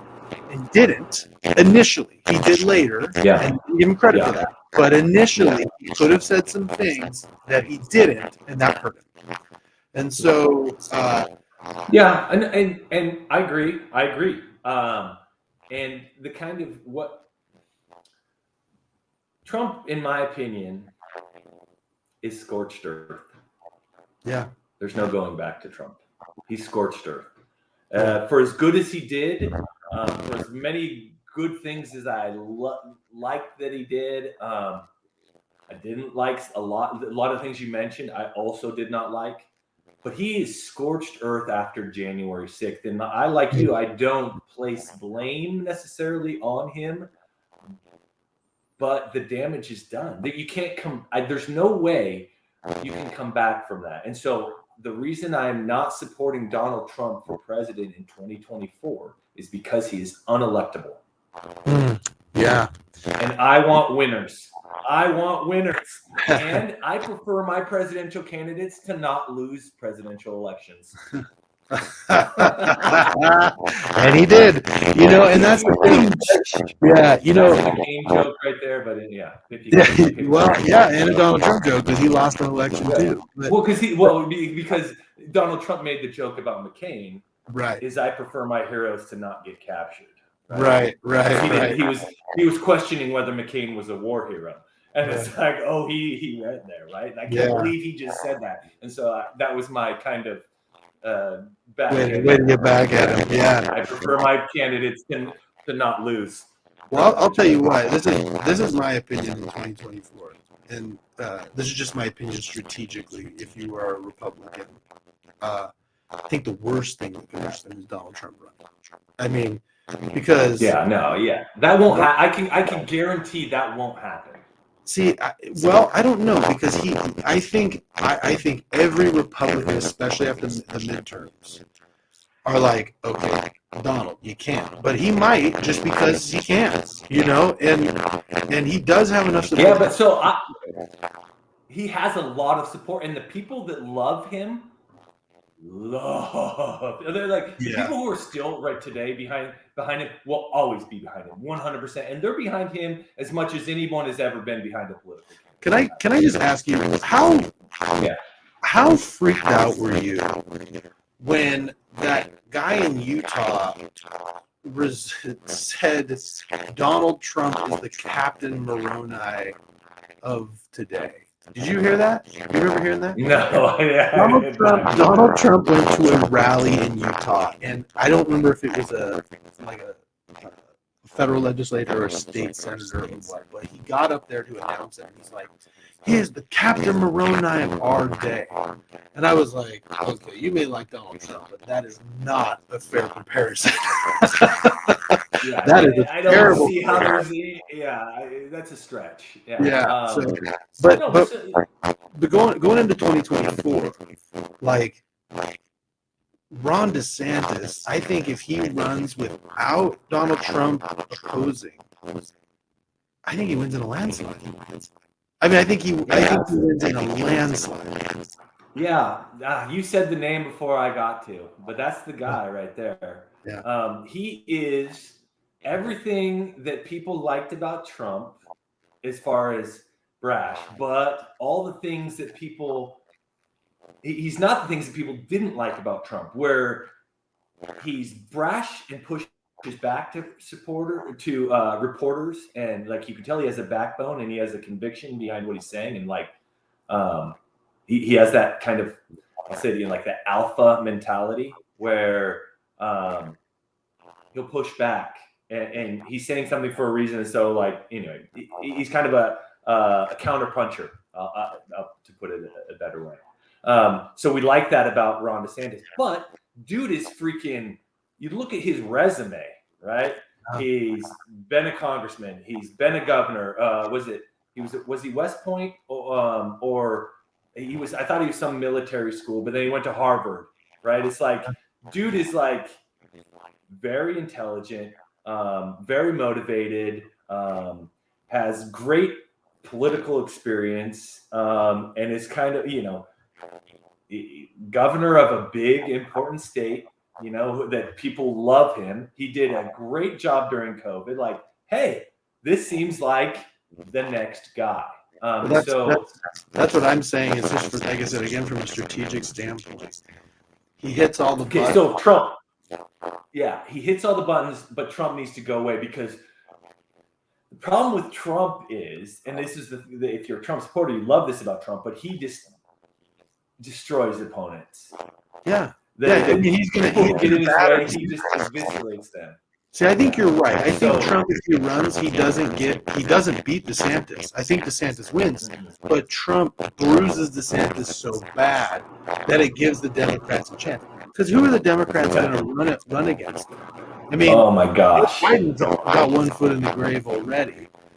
Nobody likes. Dude, it's our governor, man. It's Newsom. Newsom is 2022. So 2024. It's going to be Gavin. Gavin for sure is going. I'll say it right now. You heard it here first on the Edlow podcast. Gavin Newsom will be the Democratic nominee for president in 2024. So here's the thing: is you hear this a lot, because this is just my opinion. But I've heard in every election, since probably 2008, this election is going to define, where we go. No, I really do think the most important election of our generation. Hannity says it every 2 years. No, but I really do think that this election is going to determine the parties for real. I mean, because if you get someone like Gavin Newsom, that is going to define and he's very progressive. There's been a fight in the Democrats right now between the classical liberals and the progressives, right? That's going to define where that goes.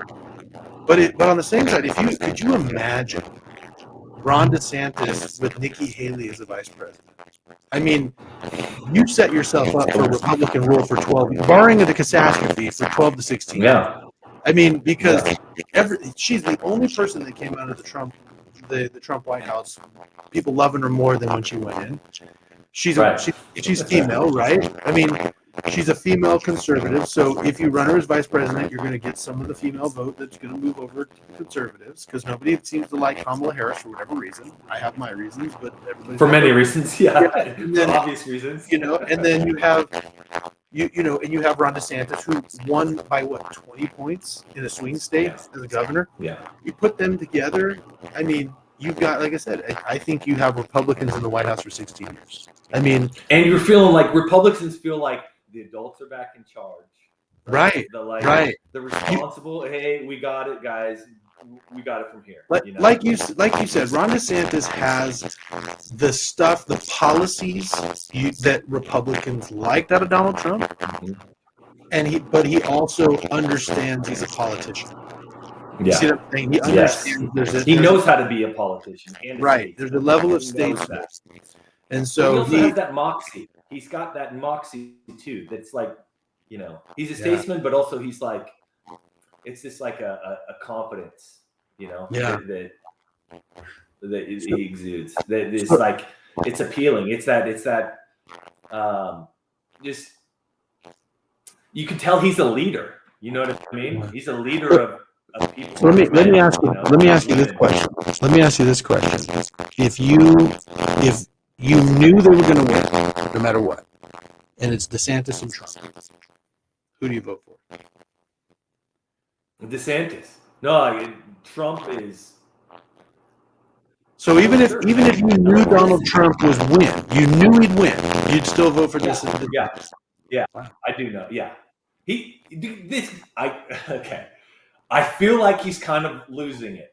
I think he's losing touch with reality a little bit.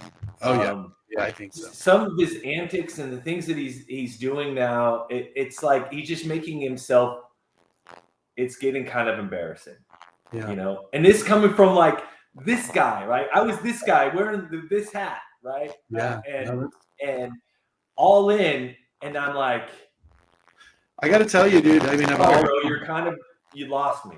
Of all the people I know who were Trump supporters, of all the people I know, you were probably one of the top 5 avid people who vote for him. So that's really telling. Now I want to real quick. We've gone a while, and I'm in groups. Before you get that, I'm in like text groups with conservatives, right? From all across the country, just friends, right? Mm-hmm. And so we have these like these chats like about Trump, about DeSantis, about whatever. And this was a all-in Trump group. We were all in on Trump. And now, out of 13 or whatever in this group, I don't know if there's still someone who's still on board with Trump. Wow. And we were all in. So that's where I say, like, he has support. The people that love him, I think, would stick with him forever. But there's a lot of people like me who voted for him, were all in, but now just recognize that his time has passed.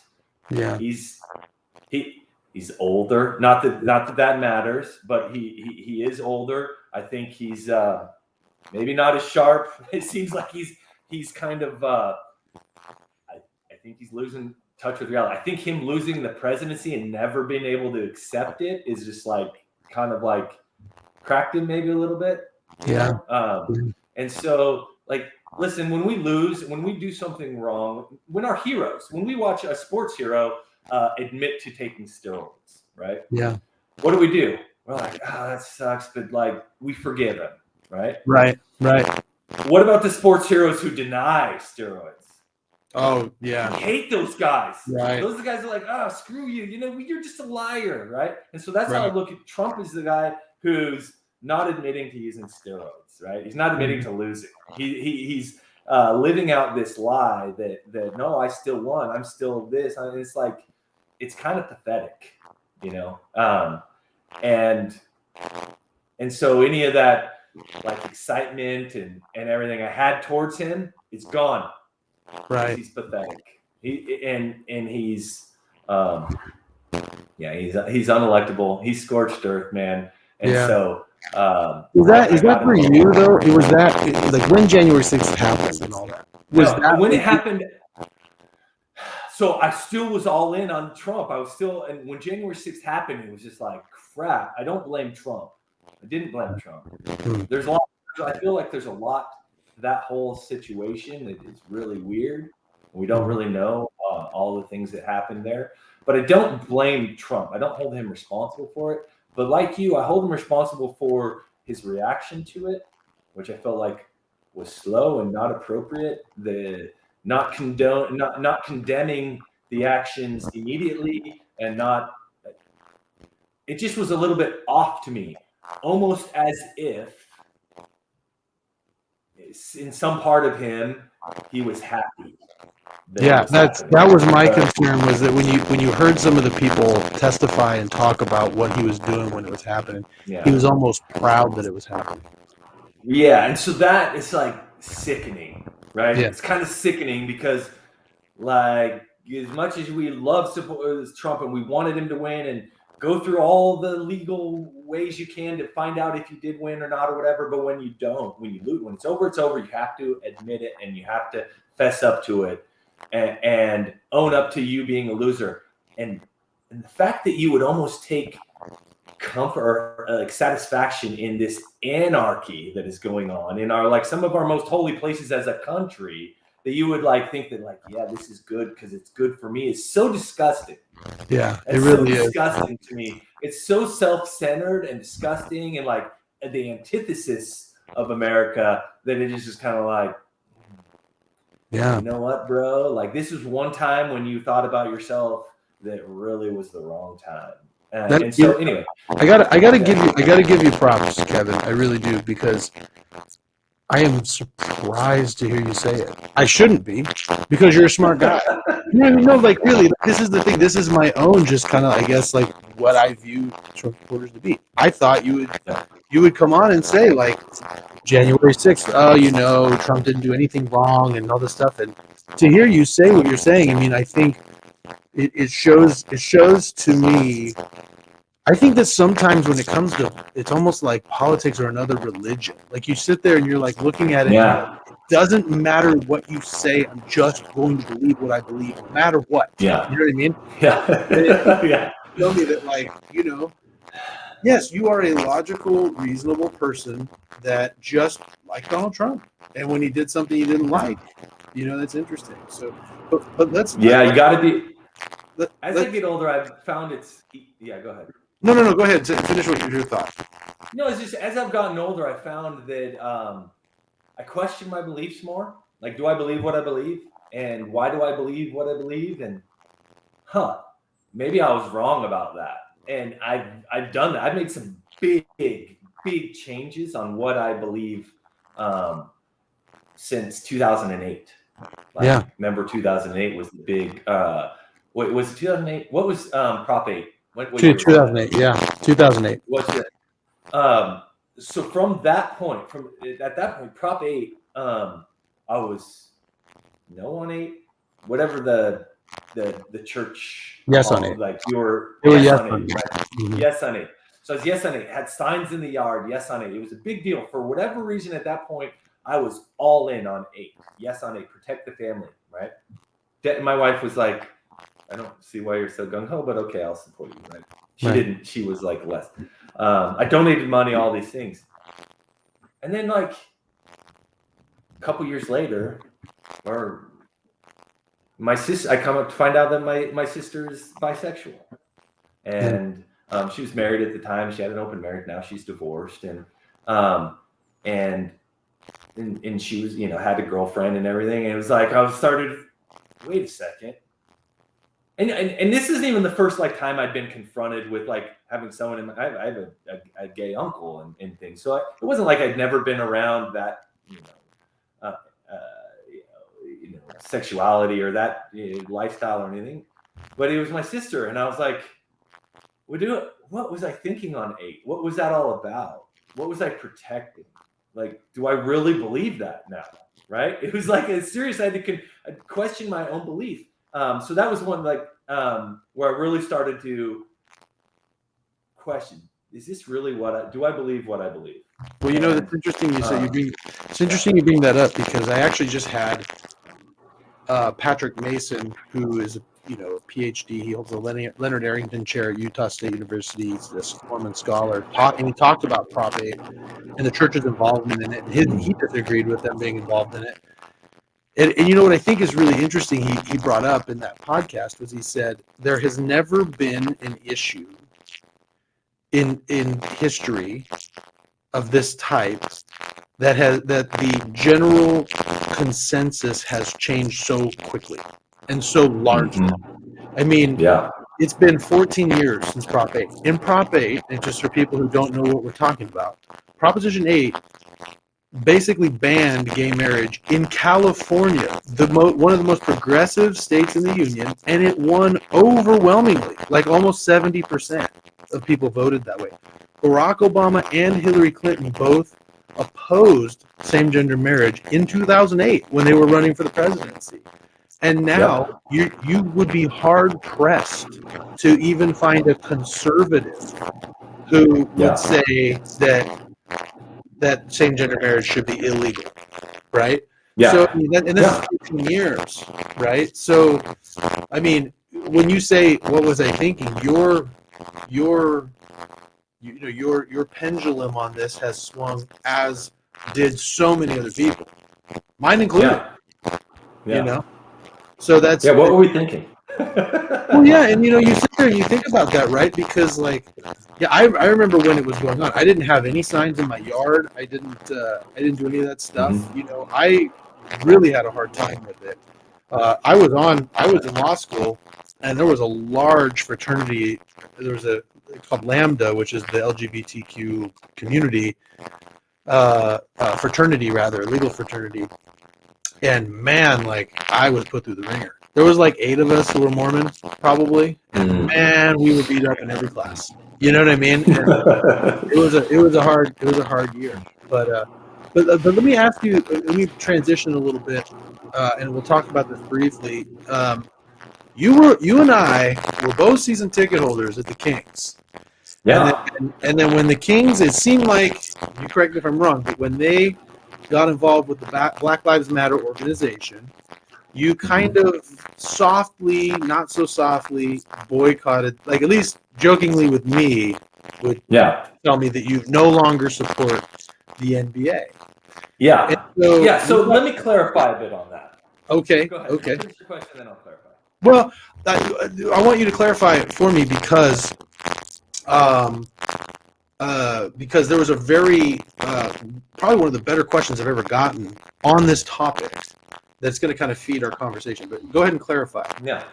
Okay. So this is early COVID, right? I think it was early COVID, March 2020. Yeah. And this is post George Floyd, right? It's post George Floyd. Black Lives Matter is relatively kind of new. It started in the summer of 19 and is kind of gaining steam.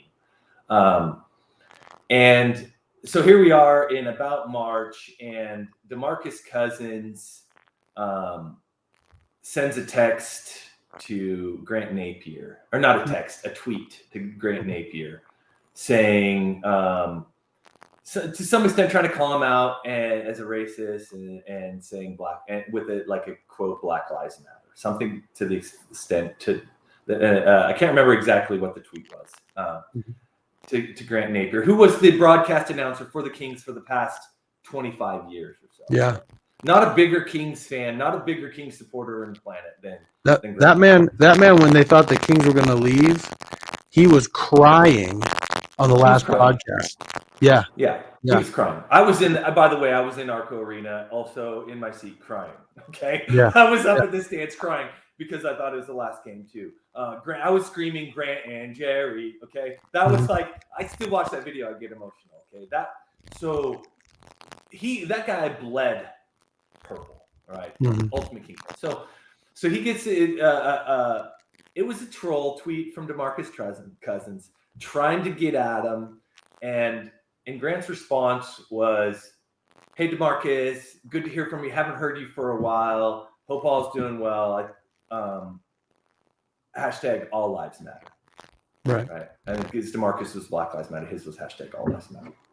And so Grant Napier gets canceled, fired from the Kings, fired from his radio show, and completely canceled because of that. Even though he deleted the tweet, came back the next day, apologized, says he didn't realize what he was talking, didn't realize that all lives matter would be taken that way. And he tried to explain all the things, but it didn't matter. The woke culture of overreaction and trying to appease this woke movement overrode all of the goodwill that he had built up his whole career and is just wiped out, right? And I was like, whoa, what? The Kings just fired Grant Napier for what? So it's really shocking to me. And so the thing about me is that I hold loyalty as one of my highest standards, right? For me, loyalty is huge because I just feel like I have had a lack of loyalty in my life, and so when I find loyalty, I cherish it. Yeah. And I value it very high. I feel like I'm very loyal to my family, to my friends, and my employer. And so when I saw that this complete and utter lack of loyalty to Grant Napier, to a guy who who's done it. He would do anything for the Kings, and he's fired, and they just threw him to the side. I said, how can I support a company like that? How can I be loyal to a company that does not show loyalty to someone who is maybe the most deserving of it? And so it was the point where I just had to make a stand based on my ethics. What do I value and what do I support? And loyalty is a huge value, a huge something that I hold in high regard. And so I decided that I was no longer going to support them. I can't do anything to change anything that they're going to do, but I can do something about how I spend my money and who I support. So I canceled my season tickets, suggested that my friends, partners do the same, and explained my thinking on why, but said, you guys can do whatever you want. And that was it. And so it started, that's where it started. It was a loyalty issue and less to do with Black Lives Matter. Now, the Black Lives Matter and wokeism that infected the NBA was repulsive to me, but for a different level, for a different reason. Black Lives Matter was an organization that came up, and a lot of people were talking about, and I didn't know a lot about. And so I decided to do research. Now, when I was a missionary, I always hated it when people would come up to me and tell me about what my church believed. And I said, where'd you get that? And they'd show them some other source that wasn't from my church, right? And so I didn't want to make that same mistake about Black Lives Matter. So I went right to their source. I went right to their website. This was, I don't know, summer or fall of 2019 to figure out, what is this? What do they really believe? And what I found in there, aside from a bunch of stuff that is particular to Black lives, it was inherently about, specifically put together as a group dedicated towards Black people, for Black people, which great.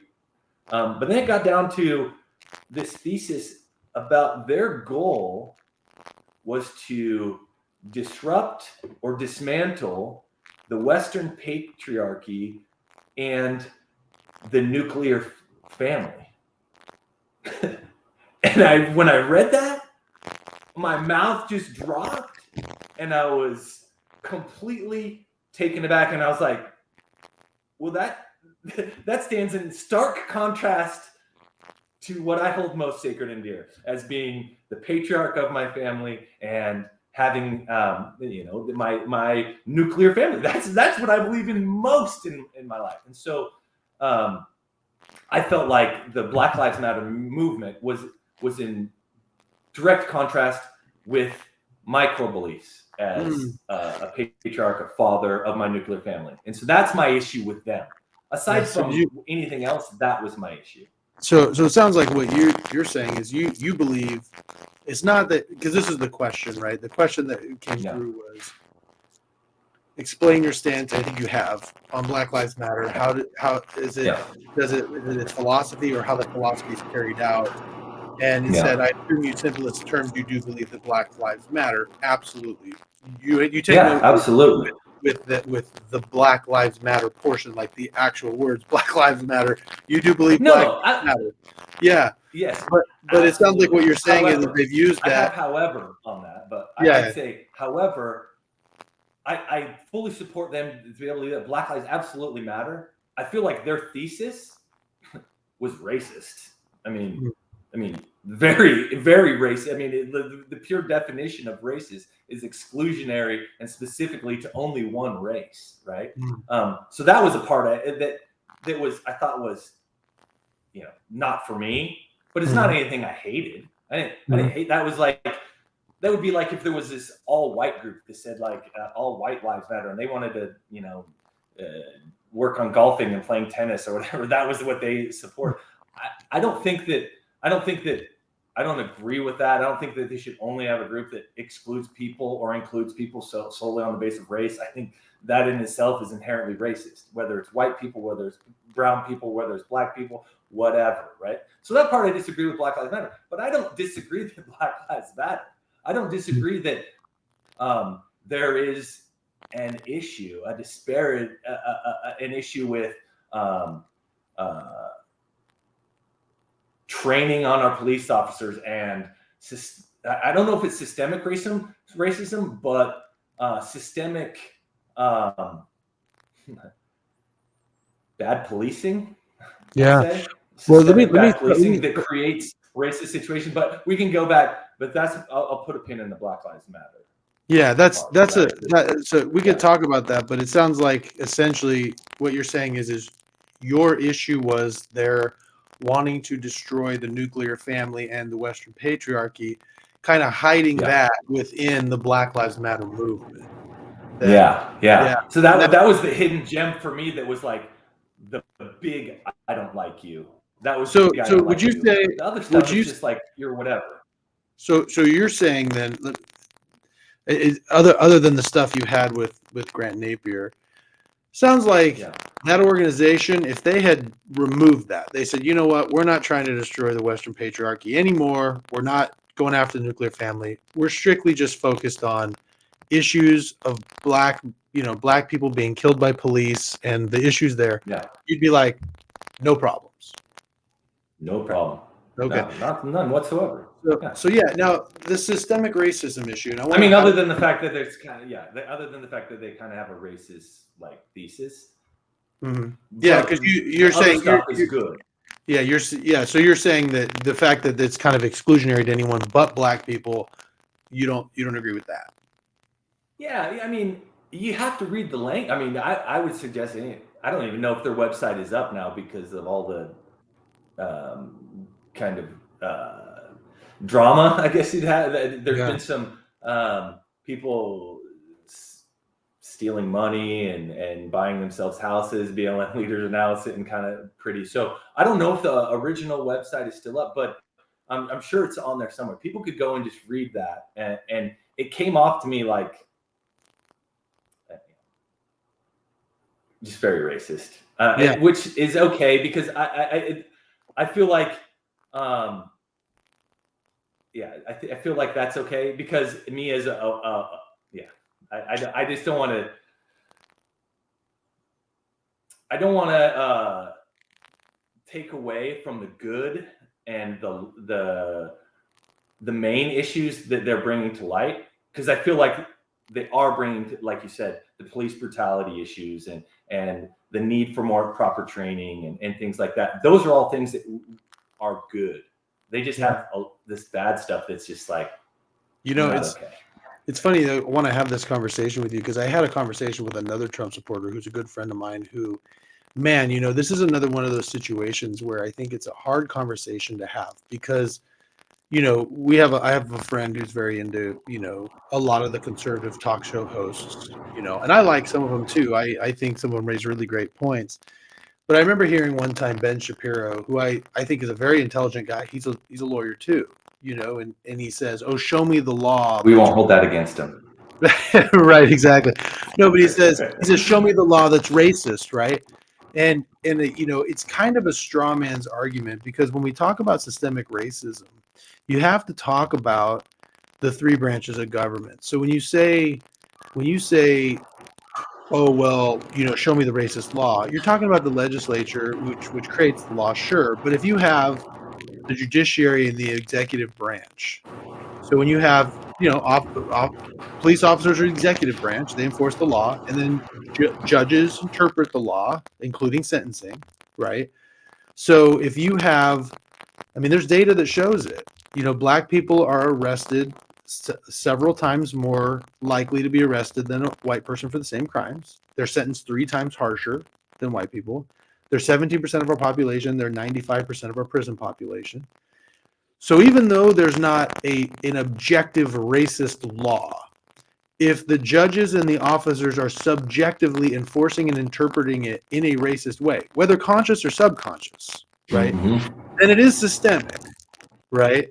And so the issue I have is I've had this conversation often with conservatives, and the issue is that it's almost like they just won't even believe that it's systemic. And so I'm always like, well, okay, listen, we can have a discussion on why it's systemic. You could tell me that it's culture, it's welfare, it's police brutality, it's whatever, but we can't even get there if we can't even acknowledge it is systemic, right? And you brought it up. You like there needs to be training, right? There needs to be better training. Okay, that's a step, right? So it's not defund the police. That's not the answer, in my opinion. You know what I mean? But we have to. I think no, absolutely not. That's the worst thing you can do. Right, but I think that's an extreme example. That is a reaction almost to the nope. There's no racism, right? Yeah. So I think that it's good to hear. I thought that part of the conversation was going to go a wildly different way, and so you know what I mean. But that again, see, I have my own prejudices and I have my own opinions. I think this is a great conversation to have because now when someone I got a lot of people who were OMG when I put on there, he decided to no longer support the NBA because of their because of the stance on Black Lives Matter, and everyone was freaking out. Well, what you're saying makes sense, right? It's not about the racism. It's not about you agree that there's issues with police brutality. It's the nuclear family issue. So that's really interesting. And you're not the first person to tell me that. So that's really interesting. So, well, look, Kevin, I told you it would be 2 hours. We're at 2 hours and 15. So you've given me more time. Pretty good job. Yeah. I'm glad we did this. I hope that the people listening learned a little bit about that. About what that they're Trump supporters. You are an incredibly logical person, and there are things in here that I didn't agree with that you said. But this wasn't my story; it was your story. But I think hopefully this does something to let other people hear and understand where someone like you is coming from, and I really appreciate you coming on. This is the part where I'm supposed to tell people to subscribe. So subscribe. How do people find you? How do people subscribe? Yeah, I'm on YouTube and Spotify. I'm trying to figure out Apple, but it is a tough nut to crack. I've submitted it 3 times and something's wrong with I think I need to have a picture that's original. And I don't. But I'll work on that. But yeah, no, you can find me on YouTube and Spotify. I'm all over Instagram, TikTok. Called the Edlow Podcast Just called the Edlow Podcast. And let me tell you, the groups are wildly different. Like the Facebook group, the Instagram group, and the TikTok group, wildly different. Like my Facebook group is a lot of, I don't even know I can't see who they are, right? They're just a bunch of people. My Instagram group is mostly my friends, and my TikTok group is just that Patrick Mason podcast hit, and I started putting reels out there. Boy, the former Mormon community just grabbed on and and so it's really interesting to hear that. And so there's been some wild fights on my TikTok, so it's been fun. Well, hopefully some of your friends who are left-leaning maybe can know that all of us, Republican Trump supporters, we're not completely crazy. Maybe they're picking up we're a little crazy. Maybe we have some wacky beliefs, but what I think is most important is what we touched on in the beginning is that we have way more in common than we actually have different. Yeah, I mean, and a lot of our goals and our desires and dreams are the same. Yeah, and think about what you said, right? This is what I've come out of listening to you. You're a family man. Nuclear family is important to you. You value loyalty. You value country. You agree in a lot of the tenets of what liberals believe in, particularly when it comes to equal rights for women, equal rights for the LGBTQ community. You may have a different view of what equal rights means, but that's a conversation I'm sure you're willing to have. Yeah. You don't agree with the way that Trump talks. You find him since January 6th to be deplorable, and you're not going to vote for him again. I mean, that is a much different story than I bet if someone made it to 2 hours and 18 minutes. It's a much different story than I bet they thought about when they were coming in. And seeing that Keep America Great flag in the back. So anyway, well, good. Well, I'm sure we'll hang. We got to get our group back together too. We got to get the 5 of us back together. So absolutely. Anyway, all right. Well, this has been the Edlow Podcast. Thanks for listening, and we'll see you next time.